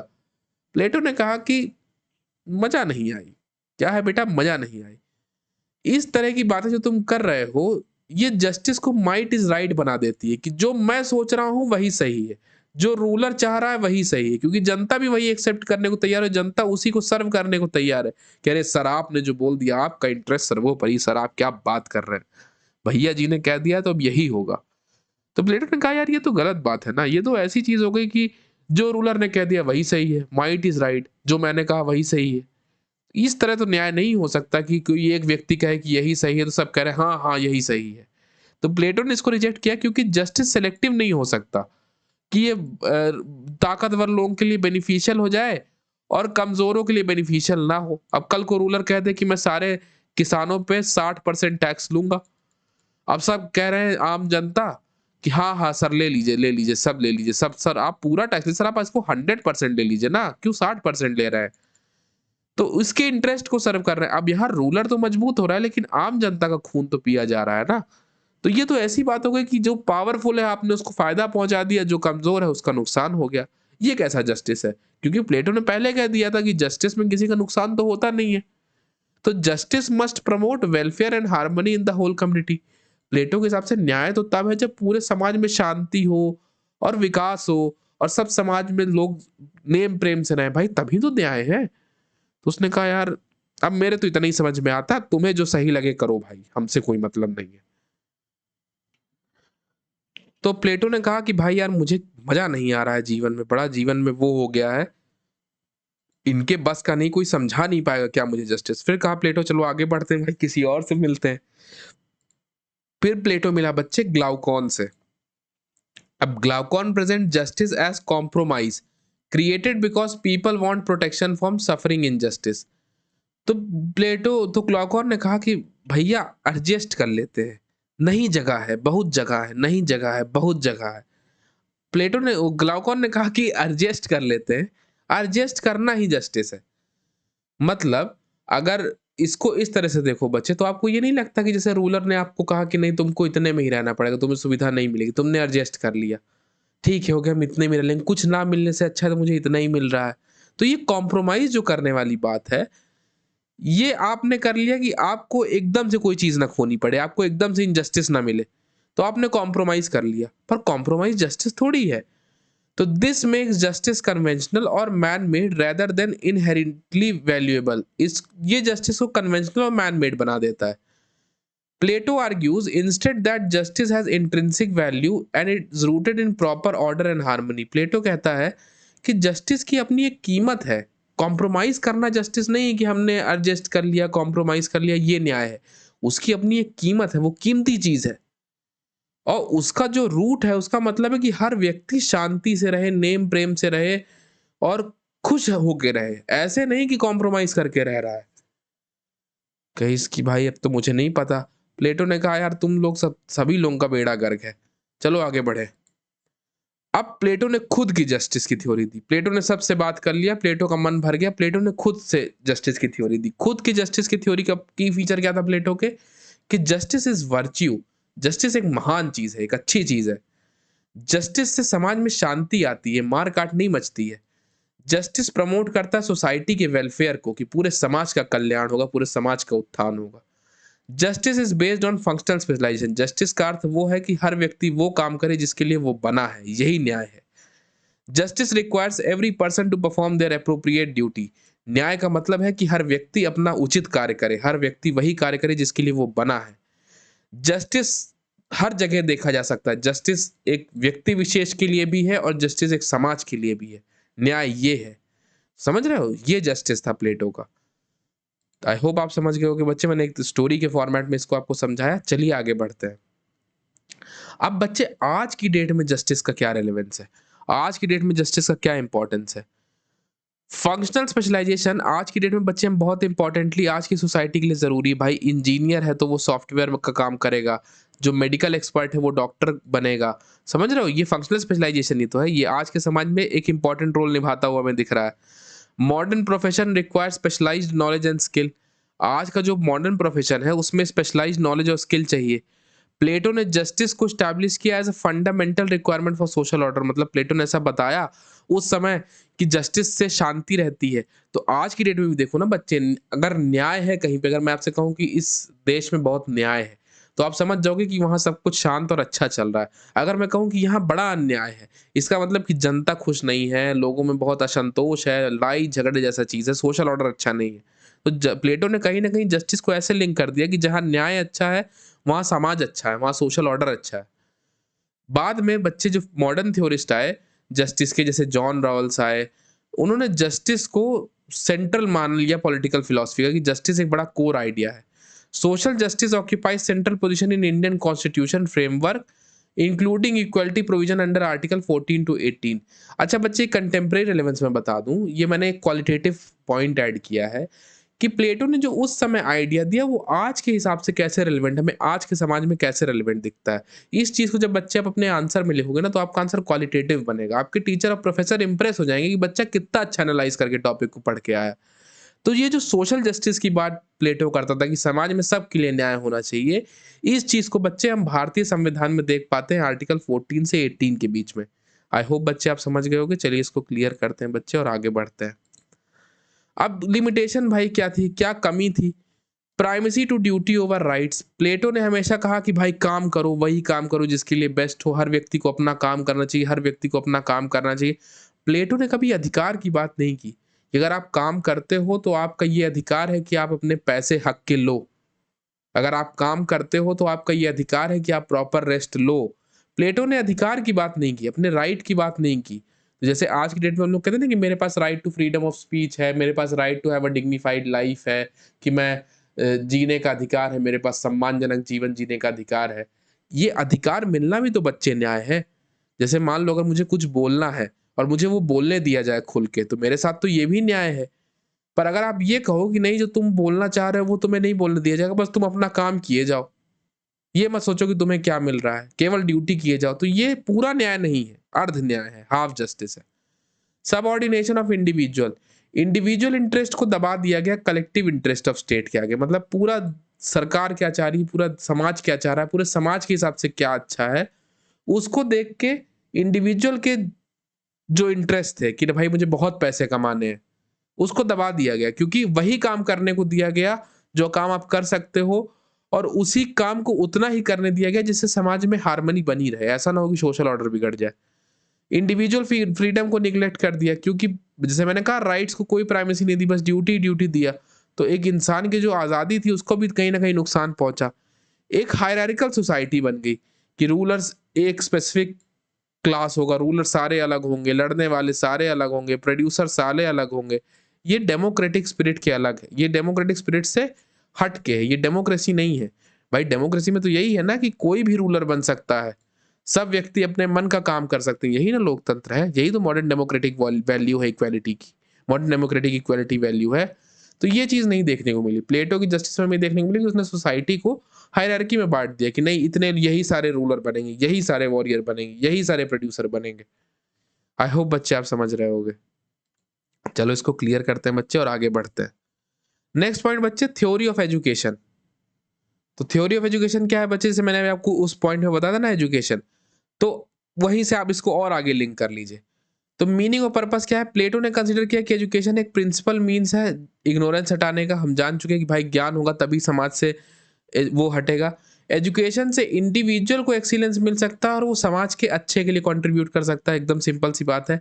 एजुकेशन नेसेसरी है जस्टिस के लिए और समाज में शांति के लिए। प्लेटो का मानना था कि स्टेट का नेचर पेडागॉगिक है। Consider the state पेडागॉगिक, meaning that educating citizen is an essential responsibility of state. मतलब अपने नागरिकों को पढ़ाना ये राज्य की जिम्मेदारी है। राज्य को पढ़ाना ही चाहिए अपने नागरिकों को, ये राज्य की जिम्मेदारी है।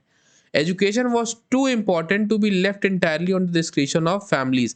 मतलब ये नहीं कि परिवार वाले चाहें कि हमारा लड़का पढ़ेगा, हम चाहते हैं पढ़े, या कोई कहते हैं कि हम नहीं चाहते हैं, हम हमारा लड़का ना पढ़े, हम चाहते हैं काम करे। ऐसा नहीं है, सबको पढ़ना जरूरी है और ये स्टेट का काम है इंश्योर करना कि हर व्यक्ति पढ़े, ना कि कोई पेरेंट्स की या फैमिली की विल पे कि हमारा बच्चा पढ़े, हमारा बच्चा ना पढ़े। चलिए बच्चे आगे बढ़ते हैं। अब मेथोडोलॉजी प्लेटो ने क्या यूज की अपने एजुकेशन सिस्टम को एनफोर्स करने के लिए? प्लेटो ने दो एजुकेशन सिस्टम को बच्चे कंपेयर किया, एक स्पार्टन के और एक एथेनियन के। स्पार्टा का कंपेयर किया तो उसने क्या कहा कि स्टेट कंट्रोल्ड एजुकेशन होनी चाहिए, कि मतलब स्टेट कंट्रोल करे। जैसे स्पार्टा में स्टेट कंट्रोल करता है कि नहीं सबको पढ़ाई करनी है, तो स्टेट कंट्रोल होना चाहिए। मिलिट्री एजुकेशन कंपलसरी होनी चाहिए। एम्फोसिस ऑन डिसिप्लिन, डिसिप्लिन पे जोर होना चाहिए कि भाई सब डिसिप्लिन रूटीन रहे कि सुबह इतने बजे उठना है, ये करना है, ये करना है। एजुकेशन ओपन होनी चाहिए दोनों सेक्सेस के लिए, लाइक मेल फीमेल दोनों बराबर अधिकारी हैं ज्ञान लेने के। एथेनियन सिस्टम क्या था कि एजुकेशन लार्जली प्राइवेट मैटर था, भाई जिसको पढ़ना है पढ़े, जिसको ना पढ़ना है ना पढ़े। प्लेटो ने अप्रिशिएट किया एथेनियन सिस्टम में क्या कि यहाँ पे इंटेलेक्चुअल कंटेंट जैसे म्यूजिक, मैथमेटिक्स, ज्योमेट्री, ये सारी चीजें भी सिखाई जाती हैं। मतलब ये थोड़ा सा को करिकुलर एक्टिविटीज में भी एथेनियंस का फोकस था, इसको प्लेटो ने अप्रिशिएट किया।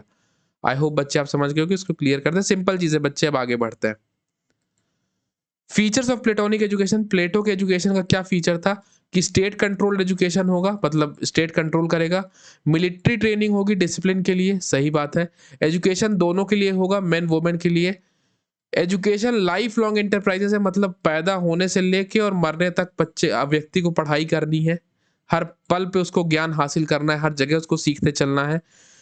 व्यक्ति के अंदर रैशनैलिटी आनी चाहिए, मतलब तार्किकता आनी चाहिए, और उसका चरित्र का विकास यानी कैरेक्टर डेवलपमेंट होना चाहिए। जोर दिया कि मैथमेटिक्स होनी चाहिए, ज्योमेट्री होनी चाहिए, फिलॉसफी होनी चाहिए और डायलेक्टिकल चीजें होनी चाहिए कि लोग आपस में डिबेट करें, डिस्कस करें, तब किसी पॉइंट पे आए। स्पेशल फोकस किया कि हमें गार्जियन क्लास प्रिपेयर करनी, मतलब हमें आर्मी वाली जैसी क्लास प्रिपेयर करनी है और रूलिंग क्लास प्रिपेयर करनी है जो रूल कर सके। माने रूलर्स तैयार करने हैं और जो वॉरियर्स हैं वो तैयार करने हैं। चलिए बच्चे आगे बढ़ते हैं। अब प्लेटो का एजुकेशन सिस्टम कैसा था बच्चे, ये देख लो, मतलब उसका सिस्टम कैसा था कि क्या क्या होता था। तो स्टेज 1 में प्लेटो कहता था कि जो बच्चे 0 से 6 ईयर्स के हैं उनको म्यूजिक सिखाओ, फिजिकल ट्रेनिंग दो, मॉरल स्टोरीज सुनाओ, ताकि उनका जो शुरू शुरू का व्यक्तित्व है वो अच्छा बने। जैसे छोटे में नहीं हम लोगों को मॉरल स्टोरीज पढ़ाई जाती है कि झूठ बोलना बुरी बात है, ताकि बच्चों के अंदर एक अच्छे कैरेक्टर डेवलप हो। 6 से 18 साल में जनरल एजुकेशन दो, जिसमें फिजिकल हो, मॉरल हो, इंटेलेक्चुअल डेवलपमेंट हो। फिजिकल मतलब कि एक्सरसाइज करवाओ, मॉरल मतलब कि अभी भी वही मॉरल शिक्षा दो, क्या सही है क्या गलत है। इंटेलेक्चुअल बातें उसको बताओ, पढ़ी लिखी चीजें, जैसे ये होना चाहिए, ये होना चाहिए, समझ रहे हो। 18 से 20 साल की उम्र में मिलिट्री ट्रेनिंग कराओ उससे, ताकि वो फिजिकली स्ट्रांग हो और गार्जियन क्लास को कंट्रीब्यूट कर सके। इसको क्लियर करते हैं बच्चे, आगे बढ़ते हैं। फिर स्टेज 2 में 20 से 30 से, क्योंकि मैंने कहा था ना कि वो पूरी लाइफ लॉन्ग पढ़ाता है व्यक्ति को, पूरे जीवन व्यक्ति पढ़े। 20 से 30 साल की उम्र में व्यक्ति को मैथमेटिक्स पढ़ाओ, ज्योमेट्री पढ़ाओ, इंटेलेक्चुअल डिसिप्लिन्स पढ़ाओ, मतलब अलग अलग सब्जेक्ट्स पढ़ाओ, इकोनॉमिक्स पढ़ाओ, सब कुछ पढ़ाओ। 30 से 35 साल में उसे फिलॉसफी पढ़ाओ, डायलेक्ट यानी कि डिबेट पढ़ाओ, लोगों से बात करना पढ़ाओ, समझ रहे हो, ताकि वो वास्तविक सच को जान सके कि जमीनी हकीकत क्या है। फिर तीसरे स्टेज में जब व्यक्ति 35 से 50 साल का हो तो उसको प्रैक्टिकल, एडमिनिस्ट्रेटिव और लाइफ एक्सपीरियंस जब उसका हो जाए तो उसको इंटेलेक्चुअल डेवलपमेंट दो, कि देखो जैसे तुमने जो किताबों में पढ़ा था वो जमीन पे ये है, ताकि उसको एक रियल आइडिया लग पाए कितना अंतर है किताबों और जमीन में। और जो इस पढ़ाई को पूरा कर लेगा 5 स्टेप तक, मतलब 3 स्टेप तक सॉरी, वो केपेबल होगा क्या बनने के, फिलोसफर किंग। ये है प्लेटो का फिलोसफर किंग, जो इन सब एजुकेशन सिस्टम को पास करता हुआ आएगा, जो इन सबको सीख के आएगा वो बनेगा philosopher king. Education nevertheless remains a life long process, माने ज्ञान जो है उसकी कोई सीमा नहीं, वो पूरे जीवन व्यक्ति को सीखना चाहिए, ये प्लेटो का कहना था। चलिए आगे बढ़ते हैं। अब क्रिटिसिज्म क्या था प्लेटो के एजुकेशन का, कि बड़ा लॉन्ग प्रोसेस था, साला 50 साल तक तो तुमने आदमी को पढ़ा ही दिया। रिस्ट्रिक्शन ऑन ऑटोनॉमस थिंकिंग, भाई एक स्ट्रक्चर दे दिया कि स्टेज 1 में ये पढ़ना है, 2 में ये पढ़ना है, 3 में ये पढ़ना है। मान लो स्टेज 3 में व्यक्ति का इंटरेस्ट हो जाएगा, हमें म्यूजिक सीखना है, तो उसके लिए तो कोई ऑप्शन ही तुमने नहीं रखा। तो मतलब ऑटोनोमस फ्री थिंकिंग का कोई स्पेस नहीं था, बड़ा स्ट्रिक्ट करिकुलम था कि यही यही होना है, यही यही होना है। प्रोड्यूसर क्लास को निग्लेक्ट कर दिया गया। भाई आर्मी मैन बनाना था, रूलर बनाना, तो लेकिन तुमने प्रोड्यूसर को निग्लेक्ट कर दिया कि हमें प्रोड्यूसर प्रोड्यूसर कैसे बनाओगे, ये तो तुमने डिसाइड ही नहीं किया। तुम्हारी एजुकेशन स्कीम तो फोकस थी आर्मी वालों को बनाने में और रूलिंग क्लास को बनाने में। आई होप बच्चे आप समझ गए होंगे। चलिए इसको क्लियर करते हैं और आगे बढ़ते हैं। रेजिमेंटेड सोसाइटी, बड़ी रेजिमेंट कर दी तुमने सोसाइटी भाई, कि आर्मी मेंस तैयार करने हैं, हमें रूलर्स तैयार करने हैं, है ना, हमें फिलोसफर किंग प्रिपेयर करना है। बड़ा एकदम रेजिमेंट एकदम स्ट्रिक्ट कर दिया सोशल स्ट्रक्चर को, प्रोड्यूसर्स की बात ही नहीं की। Unlimited philosopher king, education producers a ruler who enjoys unlimited political authority with limited external checks. मतलब फिलोसफर किंग बच्चे अभी हम आगे पढ़ेंगे। फिलोसफर किंग एक ऐसा व्यक्ति था जिसके पास सब ताकत थी, मतलब उसको कोई लिमिट नहीं थी। जैसे प्लेटो कहता था कि डॉक्टर को ये नहीं सिखाना चाहिए कि तुम्हें कैसे ऑपरेशन करना है, वैसे फिलोसफर किंग को ये नहीं बताना चाहिए कि तुम्हें ये करना चाहिए, तुम्हें वो करना चाहिए। वो इतना नॉलेजेबल है कि वो खुद ही सब काम कर लेगा। मतलब एक अनलिमिटेड पॉलिटिकल अथॉरिटी, एकदम डिक्टेटर टाइप की। भाई जो फिलोसफर किंग कहेगा वही सही है। पॉसिबिलिटी ऑफ टोटलिटेरियनिज्म, टोटलिटेरियनिज्म बच्चे क्या है कि मतलब पूरी तरीके से फिलोसफर किंग के कंट्रोल में आ जाएगा हर चीज। फिलोसफर की, अब चाहे फिलोसफर किंग गलत भी कर रहा है तो भी, क्योंकि कोई उसे क्वेश्चन नहीं कर सकता, क्योंकि उसकी नॉलेज का एम्बॉडीमेंट है, उसके पास सर्वोच्च ज्ञान है। अब वो इतना नॉलेजेबल है कि उसको कोई क्वेश्चन नहीं कर सकता। तो अब चाहे वो गलत करे, चाहे वो सही करे, चाहे वो जैसा करे, एक टोटलिटेरियन रिजीम खड़ी हो जाएगी। मतलब एक ऐसी रिजीम जिसका हर चीज में कंट्रोल है, जो रूलर चाह रहा है वही हो रहा है। एक ऐसी रिजीम क्रिएट हो जाएगी, टोटलिटेरियनिस्ट रिजीम क्रिएट हो जाएगी। कार्ल पॉपर ने प्लेटो को क्रिटिसाइज किया था अपनी बुक ओपन सोसाइटी में। उसने कहा था कि enemies for tendency he regarded as hostile to an open society.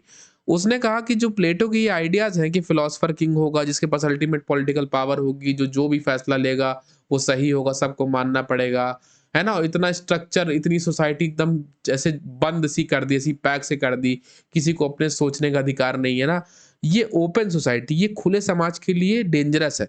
उसने प्लेटो को कहा, प्लेटो खुद ही खुले समाज के लिए डेंजरस है। प्लेटो एक अच्छे समाज के लिए सही नहीं है। मतलब एक जो ओपन सोसाइटी जैसे हमारी और आपकी ओपन सोसाइटी है ना, जिसे हम कहीं भी जा सकते हैं, हम कुछ भी प्रिपेयर कर सकते हैं, हमारे जो लीडर्स हैं हम उनको उनकी गलतियां बता सकते हैं, हम कुछ भी कर सकते हैं, ये एक ओपन सोसाइटी है। लेकिन प्लेटो के सिस्टम में ऐसा कुछ नहीं था। तो वो कहता है कार्ल पॉपर कि प्लेटो ने ओपन सोसाइटी को क्रश करने का काम किया है अपने इस आइडिया से। आई होप बच्चे आप समझ गए होंगे। चलिए इसको क्लियर करते हैं बच्चे और आगे बढ़ते हैं। कंटेम्प्रेरी सिग्निफिकेंस क्या है बच्चे प्लेटो के एजुकेशन का? Plato gives education central role in achieving social excellence. Plato कहता है कि जब जब ज्ञान होगा तभी समाज में सम्मान होगा, सोशल एक्सलेंस अचीव करोगे। Education remains a major instrument for individual and social empowerment. मतलब एजुकेशन एक बहुत इंपॉर्टेंट इंस्ट्रूमेंट है जब आप इंडिविजुअल और सोशल एम्पावरमेंट की बात करते हो, मतलब व्यक्ति के मजबूत होने की और समाज के सशक्त होने की, तो एजुकेशन एक बहुत इंपॉर्टेंट रोल प्ले करता है। डैनियल बेल ने एम्फेसाइज, मतलब ये एक थिंकर है, उन्होंने एम्फेसाइज किया कि growing importance of knowledge and universities in post industrial society. जैसे आज के समाज में आप देखिए ना कि नॉलेज का कितना वैल्यू, जिसके पास नॉलेज है उसके पास सब है, चाहे वो बिजनेस की हो, चाहे वो किसी भी चीज की हो। तो वो पोस्ट इंडस्ट्रियल सोसाइटी में नॉलेज का बड़ा इंपॉर्टेंस बढ़ता हुआ दिख रहा है। अमर्त्य सेन ने कहा था कि एजुकेशन इनहेंस करता है ह्यूमन की कैपेबिलिटीज को और उसको मजबूत करता है, यानी कि सशक्त करता है। अमर्त्य सेन एक इकोनॉमिस्ट थे। Plato's idea highlight that education should develop practical wisdom and character, not merely academic achievement। मतलब प्लेटो चाहता था कि व्यक्ति प्रैक्टिकली स्मार्ट होना चाहिए, ना कि ये कि उसके मार्क्स बहुत अच्छे आ रहे हैं। मतलब उसको वास्तविक नॉलेज होना चाहिए, केवल मार्क्स वाला नॉलेज ना हो कि भाई हमें सब कुछ रटा हुआ है, मेरिटोरियस, ऐसा मेरिट वाला नॉलेज ना हो, उसके पास वास्तविक ज्ञान हो जो, ताकि वो कोई चीज़ एक्सप्रेस कर सके, समाज को बता सके, सुधार सके, ऐसा ज्ञान होना चाहिए। आई होप बच्चे आपको क्लियर हो गया। चलिए आगे बढ़ते हैं। थ्योरी ऑफ कम्युनिज्म बच्चे, इसका मीनिंग और पर्पस क्या है थ्योरी ऑफ कम्युनिज्म का? तो प्लेटो का मेजर कंसर्न था कि corruption and use of public office for private interest. Plato ये देख रहा था सोसाइटी में एथेंस की करप्शन बहुत ज्यादा है। लोग जो पब्लिक ऑफिस है, जो समाज के लिए होना चाहिए, जैसे कि एक रूलर है वो समाज के लिए होता है, एक सरकार है वो समाज के अच्छे के लिए होती है, लेकिन लोग उसे पर्सनल फायदे के लिए कह रहे हम पैसा कमाएंगे, हम रूल करेंगे, लोग उसे अपने पर्सनल फायदे से जोड़ रहे थे। तो प्लेटो ने माना कि प्रॉपर्टी और फैमिली जो है वो एक व्यक्ति को करप्ट बनाती है। जैसे भाई मेरे पास प्रॉपर्टी है, तो मान लो मेरे मैं करप्शन करूंगा ना कि भाई मैं और प्रॉपर्टी बिल्ड कर लूं, कि और जमीन खरीद लूं और घर खरीद लूं, तो मैं करप्शन में इन्वॉल्व हो जाऊंगा। और मान लो मेरे पास फैमिली है, तो भाई मैं अपने बच्चों के लिए कह रहे इनके लिए मैं इतने पैसे गाड़ दूं, इतने पैसे कमा लूं कि इनको कभी कमी ना पड़े, है ना। तो करप्शन बिल्ड करता है किसमें? गार्जियन क्लास में। प्रॉपर्टी और फैमिली ही करप्शन का कारण है, ऐसा प्लेटो मानता था। Corruption among rulers could create crisis of legitimacy and ultimate political instability. और यही करप्शन जब रूलर्स में पहुंचता है तो पॉलिटिकल इंस्टेबिलिटी यानी कि राजनीतिक अस्थिरता आती है, राज्य अच्छे से नहीं चल पाता है। इसीलिए उसने प्रपोज किया क्या, communism of property and family for the guardian class. इसलिए उसने एक थ्योरी प्रपोज की कम्युनिज्म की, प्रॉपर्टी की और फैमिली की अलग अलग, मतलब कम्युनिज्म होगा प्रॉपर्टी के लिए भी, कम्युनिज्म होगा फैमिली के लिए भी। अभी आगे मैं बताता हूँ क्या है ये, ताकि समाज में करप्शन ना हो। Their basic needs would be provided collectively, मतलब जो एक रूलर की बेसिक नीड है, जैसे उसे कुछ चीज चाहिए तो वो समाज उसे देगा, वो खुद का कुछ नहीं बनाएगा कि उसकी खुद की संपत्ति, इनका 500 करोड़ का, इनका 500 एकड़ का खेत है, ये रूलर बने हुए हैं, ये नहीं होगा। अगर रूलर को खाना चाहिए तो सब लोग अपने खेत का अनाज रूलर को ले जाके दे देंगे, रूलर उससे खाना अपना ले लेगा। ये नहीं कि अपने 500 एकड़ से कर रहा है, समझ रहा है कि इसके पास 500 एकड़ खेत है रूलर के पास, ऐसा नहीं होना चाहिए। ये एक लेम एग्जांपल मैंने लिया आपको समझाने के लिए। चलिए आगे बढ़ते हैं। अब कम्युनिज्म ऑफ प्रॉपर्टी क्या है प्लेटो के हिसाब से, ruler and guardian would not process private wealth for personal accumulation. मतलब यही मैंने कहा कि रूलर्स और गार्जियंस माने कि आर्मी वाले और रूलर्स जो है, उनके पास पर्सनल की जमीन नहीं होगी कि भाई वो ये कहते हैं कि हमारे पास ये 500 एकड़ की पर्सनल जमीन है, अब इसमें हम चाहे खेती करें चाहे हम इसमें प्लॉटिंग करें, ये हमारी मर्जी है, ऐसा नहीं है। तुम्हें खाना खेती इसलिए करोगे ना कि तुम्हें अनाज हो तो खाना हो, ये अनाज खाना तुम्हें समाज ला के देगा, सोसाइटी का हर एक आदमी ला के देगा, अपने अपने खेत से थोड़ा थोड़ा निकाल के। Their material requirements would be supported by productive section of society, जो समाज में प्रोड्यूस कर रहे हैं, जो उगा रहे हैं, जैसे जो किसान है, जो खेती किसानी कर रहे हैं, जो उगा रहे हैं, वो सब थोड़ा थोड़ा जाके तुम्हें दे देंगे अनाज, तो तुम्हारा अनाज पुज जाएगा, जितना मतलब तुम्हें जितना यूज है उतना तुम्हें मिल जाएगा। It's purpose was prevent rulers from using public office of personal economic gain. इसका पर्पस ये था कि ताकि रूलर्स पब्लिक ऑफिस का, कि मैं रूलर हूं तो मेरी सबसे ज्यादा जमीन होगी, सब जमीन अपने नाम लिखाए ले रहे हैं जल्दी जल्दी, कि जितनी भी चारों तरफ की जमीन है मेरे नाम लिख दो। तो ये पब्लिक ऑफिस, ये जो रूलर है, इस पब्लिक ऑफिस का यूज वो अपने प्राइवेट पर्सनल बेनिफिट के लिए ना करे, इसलिए प्लेटो ने कम्युनिज्म ऑफ प्रॉपर्टी को बताया। फिर आता है communism of family. Plato believed exclusive family attachment could encourage nepotism and private interest among guardians. देखिए जैसे मैंने कहा था ना कि अगर आपके परिवार वाले होंगे तो एक पर्सनल इंटरेस्ट आ जाता है, जिसको हम कहते हैं ना, जैसे बहुत ज्यादा नेपोटिज्म हो रहा है यहाँ पे, तो बहुत ज्यादा नेपोटिज्म। नेपोटिज्म क्या है कि मैं किया मेरे बच्चों के लिए, मैं ऐसा कर दूं कि वो भी वही कर ले, मैं ऐसे पैसे कमा लूं कि मेरे बच्चों के लिए हो जाए, ऐसे प्राइवेट इंटरेस्ट डेवलप करता है। तो प्लेटो ने कहा कि रूलर क्लास और गार्जियन क्लास के लिए फैमिली नहीं होनी चाहिए, उनकी प्राइवेट फैमिली नहीं होनी चाहिए कि ये मेरा वाइफ है, मेरा बेबी है, ऐसा नहीं होना चाहिए। क्योंकि ये होगा तो उनका इंटरेस्ट जाग जाएगा कि मैं अपने वाइफ के लिए बहुत सारी प्रॉपर्टी बना देता हूँ, मैं अपने बच्चे के लिए बहुत सारा पैसा चुरा के रख लेता हूँ ताकि मेरे बच्चों को कभी कमी ना पड़े। समझ रहे हैं? परिवार मोह समाज को बर्बाद कर देगा, सरकार को बर्बाद कर देगा, सेवा भावना को बर्बाद कर देगा। Therefore, conventional private family arrangements would not operate among guardian class। मतलब guardian class ultimately ruler plus army वालों को मानिए आप। तो रूलर और गार्जियन क्लास में ये चीज नहीं एग्जिस्ट करेगा, उनके पास फैमिली नहीं होगी। The political purpose was to ensure loyalty towards whole community rather than individual family. इसका मतलब क्या था कि अगर उनकी कोई फैमिली नहीं होगी ना तो वो पूरे समाज के लिए करेंगे, भाई वो जो भी फैसला लेंगे वो पूरे समाज के लिए लेंगे, ना कि अपने परिवार को देखते हुए लेंगे। जैसे हम कहते हैं ना कि इसके तो ना कोई आगे ना कोई पीछे, ये अपना फायदा क्या करेगा, ये तो समाज ही के लिए कर रहा है। तो ये वही चीज है। चलिए इसको क्लियर करते हैं बच्चे, आगे बढ़ते हैं। अब पॉलिटिकल पर्पस क्या था कि करप्शन नहीं होगा, नेपोटिज्म नहीं होगा, कॉन्फ्लिक्ट ऑफ इंटरेस्ट नहीं होगा। सोशल पर्पस क्या था कि जो रूलर्स है उसका इंटरेस्ट बढ़ेगा कम्युनिटी की तरफ, रैदर देन अपनी पर्सनल फैमिली को मैनेज करने की जगह। एडमिनिस्ट्रेटिव पर्पस क्या था कि रूलर्स अपने आप को डिवोट कर पाएंगे कि हमें भाई, हमें जनता की जिम्मेदारी है। भाई अगर परिवार होगा तो मान लेंगे कि भाई परिवार की जिम्मेदारी है, पहले बच्चे की नीड पूरी करेंगे, पहले जनता करें। लेकिन परिवार नहीं होगा तो जनता ही परिवार है, आप सब मेरा फैमिली है, तो इस तरह करके ट्रीट करेंगे। यूजेनिक पर्पस क्या है? प्लेटो proposed regulated reproduction among guardians to produce what he regarded as physically intellectually capable future generation। मतलब प्लेटो ने ऐसा कहा, बच्चे थोड़ा सा डेनिग्रेटिंग आइडिया है, पर प्लेटो ने ऐसा कहा कि जो रूलर है वो सोसाइटी की फीमेल्स के साथ रिप्रोड्यूस करेगा, बिना शादी किए, बिना मैरिज किए वो रिप्रोड्यूस करेगा, और फिर उसके बाद वो फीमेल को छोड़ देगा, मतलब फीमेल को वो लेफ्ट आउट कर देगा। फिर जो फीमेल का बेबी होगा उसका जो इंटेलेक्चुअल कैपेसिटी, उसकी जो पर्सनैलिटी होगी, उसका जो डीएनए होगा, उसका जो रिजेम्बलेंस होगा, वो फिलोसफर किंग जैसा होगा। तो इससे क्या होगा, सोसाइटी में फ्यूचर के केपेबल फिलोसफर किंग्स जो बन सकते हैं उनका जन्म होगा। Moral purpose to reduce exclusive private attachments, की मतलब लोगों का प्राइवेट से अटैचमेंट हटे हटे इनका रूलर्स का, और वो कलेक्टिवली रिस्पॉन्सिबल हो कि भाई हमें समाज सेवा करना है, हमें जन सेवा करना है, जन सेवा की भावना है हमारे अंदर। आई होप आप समझ गए कि बच्चे आगे बढ़ते हैं। अब क्रिटिसिज्म क्या था प्लेटो के कम्युनिज्म का? तो पहला क्रिटिसिज्म तो उसके परम शिष्य एरिस्टोटल ने ही दे दिया। एरिस्टोटल ने क्या कहा कि फैमिली और प्रॉपर्टी ये नेचुरल है। ये जब प्लेटो नहीं आया था तब भी फैमिली प्रॉपर्टी थी, और ये एक सोशल इंस्टीट्यूशन है, और सोशल इंस्टीट्यूशन को आप बैन नहीं कर सकते हो कि आज से आप कह दो कि हम फैमिली नहीं मानेंगे, हम प्रॉपर्टी नहीं मानेंगे। प्रॉपर्टी और फैमिली एक व्यक्ति को, एक परिवार का महत्व तो क्या होता है बच्चे, एक व्यक्ति को मेंटल स्टेबिलिटी देता है। भाई जिसे जिसके पास परिवार होगा उसे कष्ट ज़्यादा पता चलता है कि भूखमरी का कष्ट क्या है, भूखे मरने का कष्ट क्या है ना? किसी की हत्या हो जाने का कष्ट क्या है, आप समझ रहे हो? जिसके पास परिवार होता है उसके अंदर एक करुणा होती है।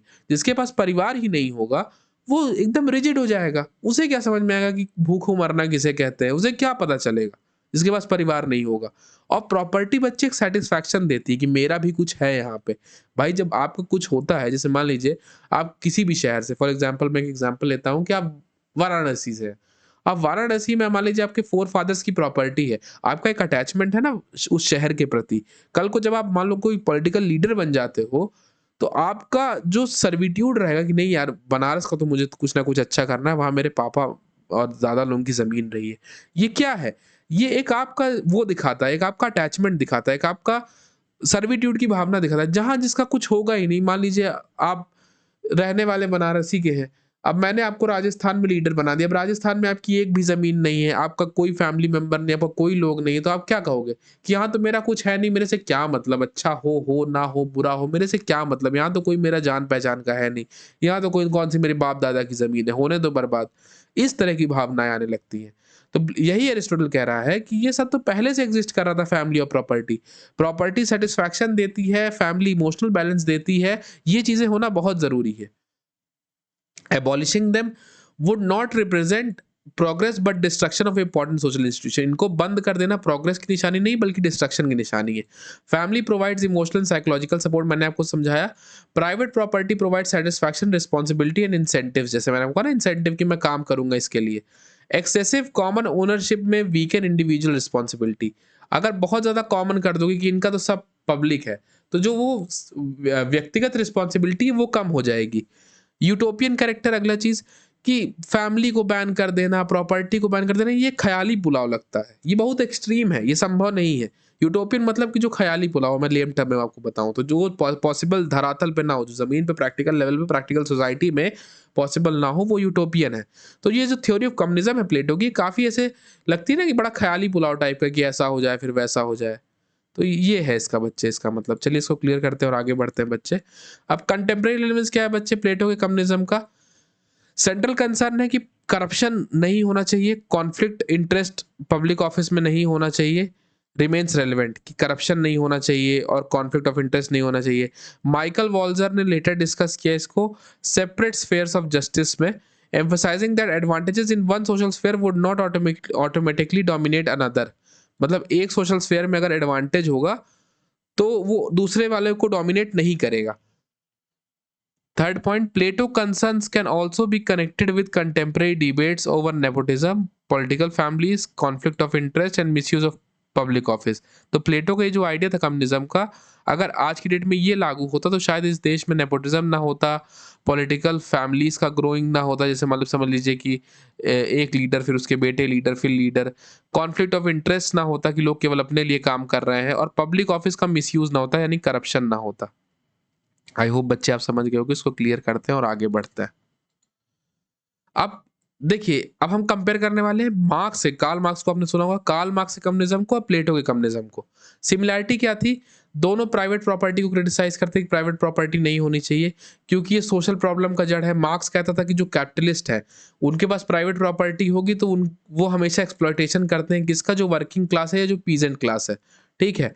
Both give significant importance to collective interest, माने समाज का जो हित है वो सबसे ऊपर है। दोनों एनविसेज करते थे कि social classes through their understanding desired future of classes are fundamentally different।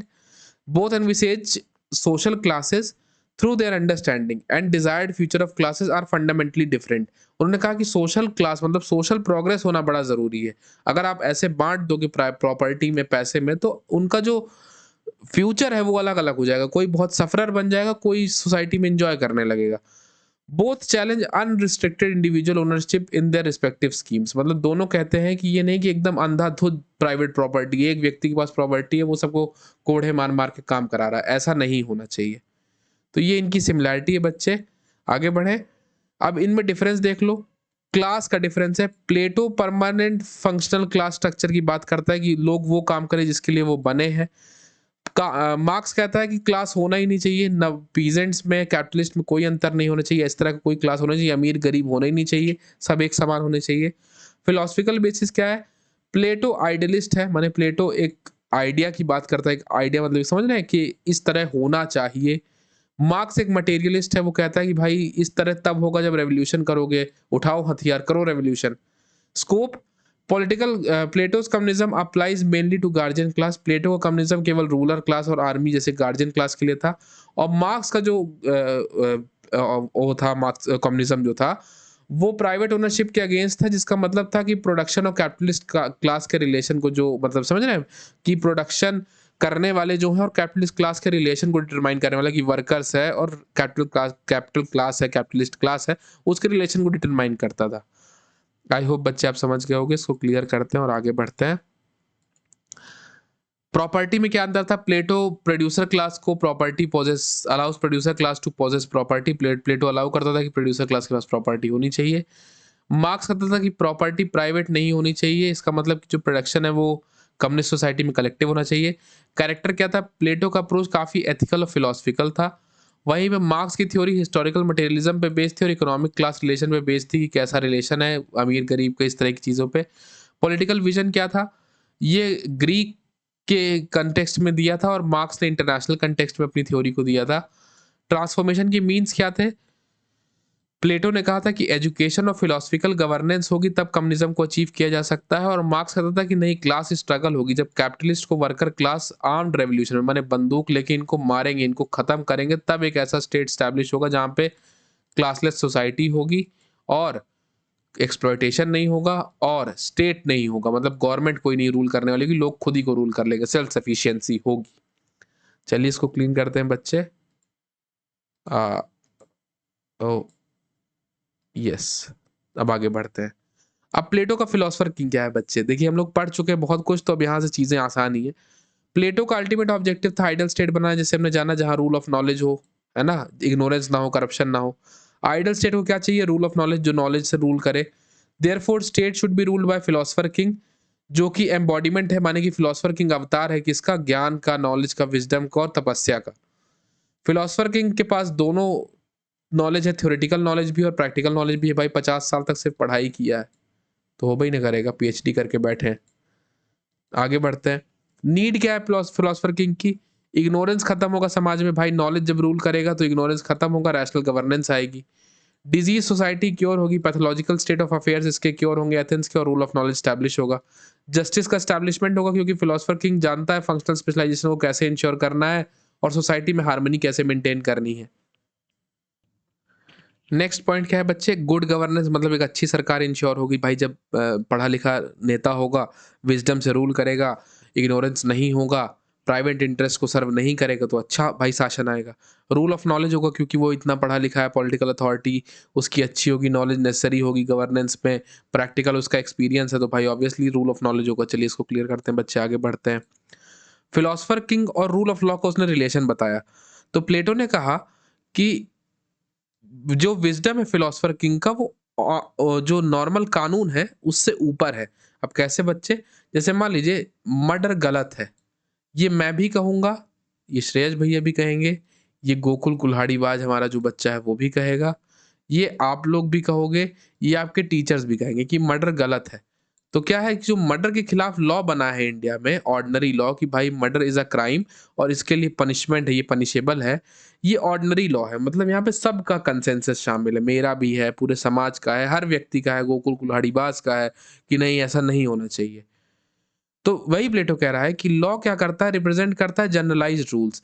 That can not anticipate every particular circumstances. मतलब ये सारे आम जनमानस की भावना को दिखाता है नॉर्मल कानून। हो सकता है जहाँ पे हम चीज़ों को गलत मान रहे हो वहाँ पे गलत ना हो। जैसे समाज में कुछ चीज़ें गलत मानी जाती है, जैसे हर समाज का अपना-अपना एक तरीका होता है ना? तो जो कलेक्टिवली समाज मान रहा है विदाउट नॉलेज, देखिए मेरी भी नॉलेज लिमिटेड है, आपकी भी नॉलेज लिमिटेड है, सब कुछ लिमिटेड है ना? तो हो सकता है हम जिस चीज़ को अपोज़ कर रहे हो वो वाक़ई उतनी खराब ना हो। इसलिए वो कहता है कि फिलॉसफर किंग इससे ऊपर है। तो फिलॉसफर किंग को वही बात है कि किसी डॉक्टर को नहीं बताना चाहिए कि किस तरह से ऑपरेशन करना है। इसी तरह फिलॉसफर किंग को नहीं बताना है कि लॉ कैसे चलाना है या देश कैसे चलाना है। तो फिलॉसफर किंग क्या है, उसके पास सुपीरियर नॉलेज है। तो फिलॉसफर किंग को अपना दिमाग लगाने दो। जो फिलॉसफर किंग कह देगा कि ये क्राइम है वही क्राइम है, जो फिलॉसफर किंग कह देगा ये ट्रू है वही ट्रू है। क्योंकि हम सब की कॉमन नॉलेज से ज़्यादा क्या है, फिलॉसफर किंग की अकेले की नॉलेज है। तो तो बेटा आगे क्या कहा उसने, प्लेटो ने फिलॉसफर किंग की पावर के बारे में, कि फिलॉसफर किंग मतलब उसके पास है एक्सट्रीम एक्सटेंसिव पॉलिटिकल अथॉरिटी है, उसके पास वो पोजेस करता है बहुत पॉलिटिकल पावर। प्लेटो ने उसको सब्जेक्ट नहीं बना दिया, मतलब ideal ruler to ordinary external political controls in the modern constitution system restrict rulers. मतलब उसने ऐसा सब्जेक्ट नहीं बना दिया, जैसे मैंने आपको कहा ना कि किसी डॉक्टर को मेडिकल की बुक से आप बांध नहीं सकते हो कि इस मेडिकल की बुक में ये कहाँ लिखा है जो तुम कर रहे हो। कुछ कुछ डॉक्टर अपने एक्सपीरियंस से भी करता है। वैसे ही प्लेटो ने कहा कि फिलोसफर किंग को आप कॉन्स्टिट्यूशन से नहीं बांध सकते कि कॉन्स्टिट्यूशन में ये कहाँ लिखा है, कुछ वो अपने एक्सपीरियंस से भी करेगा। His justification is that genuine knowledge and virtue guide philosopher king. उसका कहना था कि जेन्युइन नॉलेज और वर्च्यू जो है वो फिलोसफर किंग को गाइड करती है।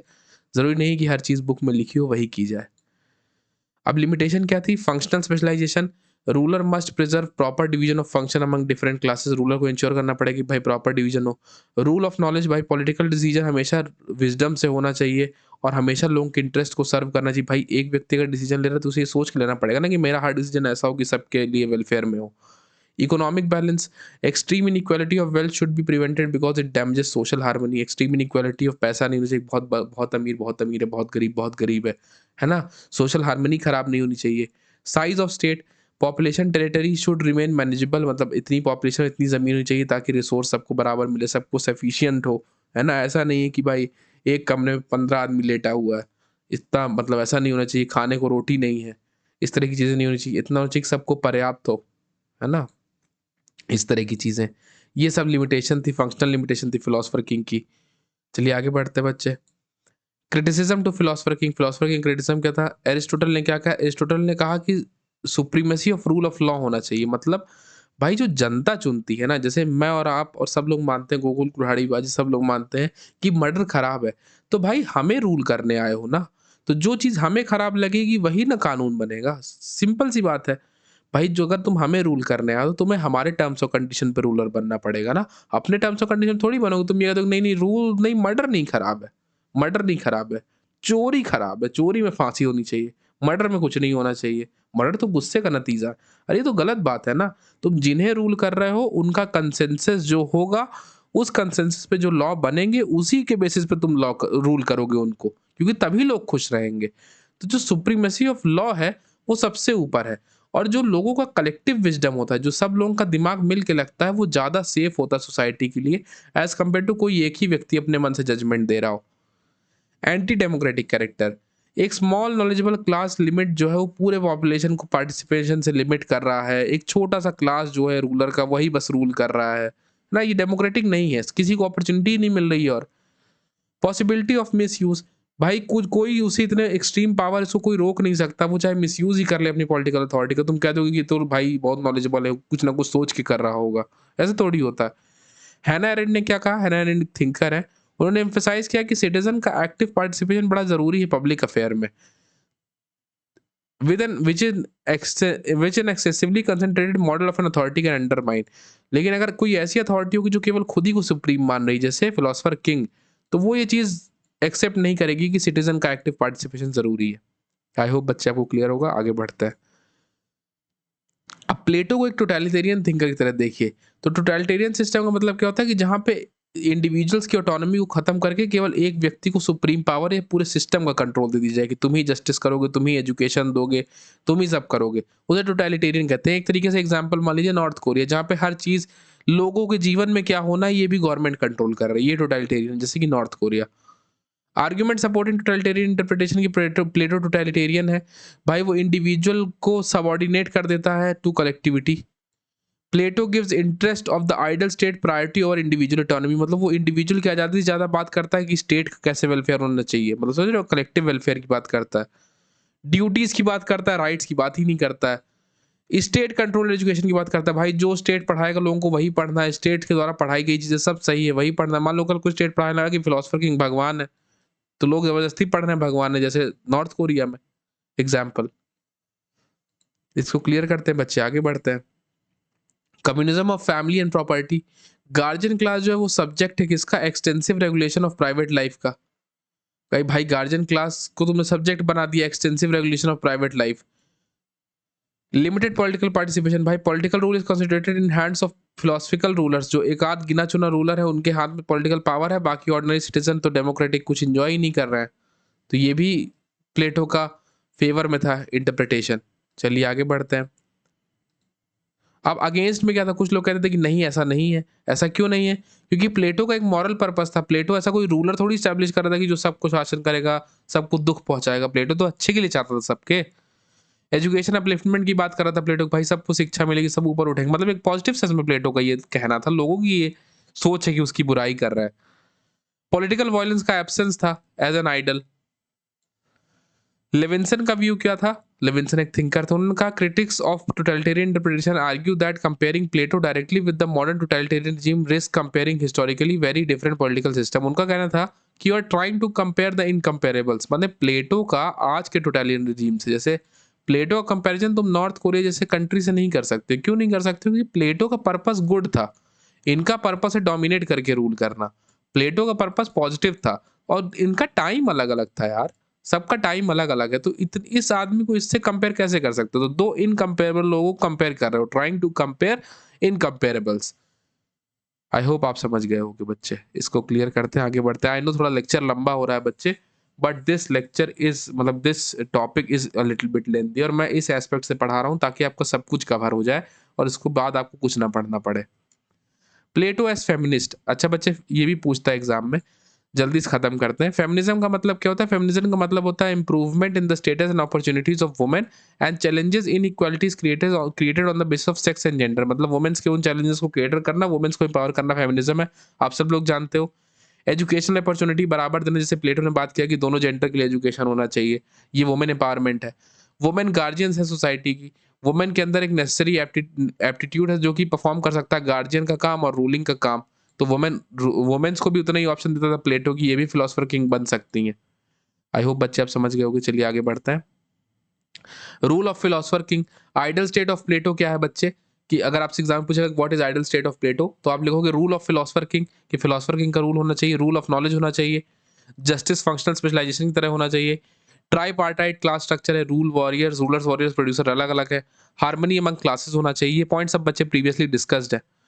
स्टेट कंट्रोल एजुकेशन होना चाहिए, कम्युनिज्म होना चाहिए, गार्जियन क्लास में कोई फैमिली और प्रॉपर्टी नहीं होनी चाहिए, कलेक्टिव गुड पे फोकस होना चाहिए, एक इंडिविजुअल पे नहीं, मतलब ड्यूटीज पे फोकस हो, राइट से ज़्यादा पूरे समाज पे फोकस हो एक व्यक्ति से ज़्यादा, इक्वालिटी ऑफ अपॉर्चुनिटी होनी चाहिए वुमेन्स के लिए भी, क्योंकि वुमेन्स भी अच्छा बन सके, फिलोसफर किंग बन सके, गार्जियन बन सके सोसाइटी की, और मॉरल और वर्चुअस स्टेट होना चाहिए, मतलब जो सबके अच्छे के लिए काम करे, जो हार्मोनियस हो, जो एक्सीलेंट सोसाइटी स्टैब्लिश करने में हेल्प करे, ऐसा स्टेट होना चाहिए।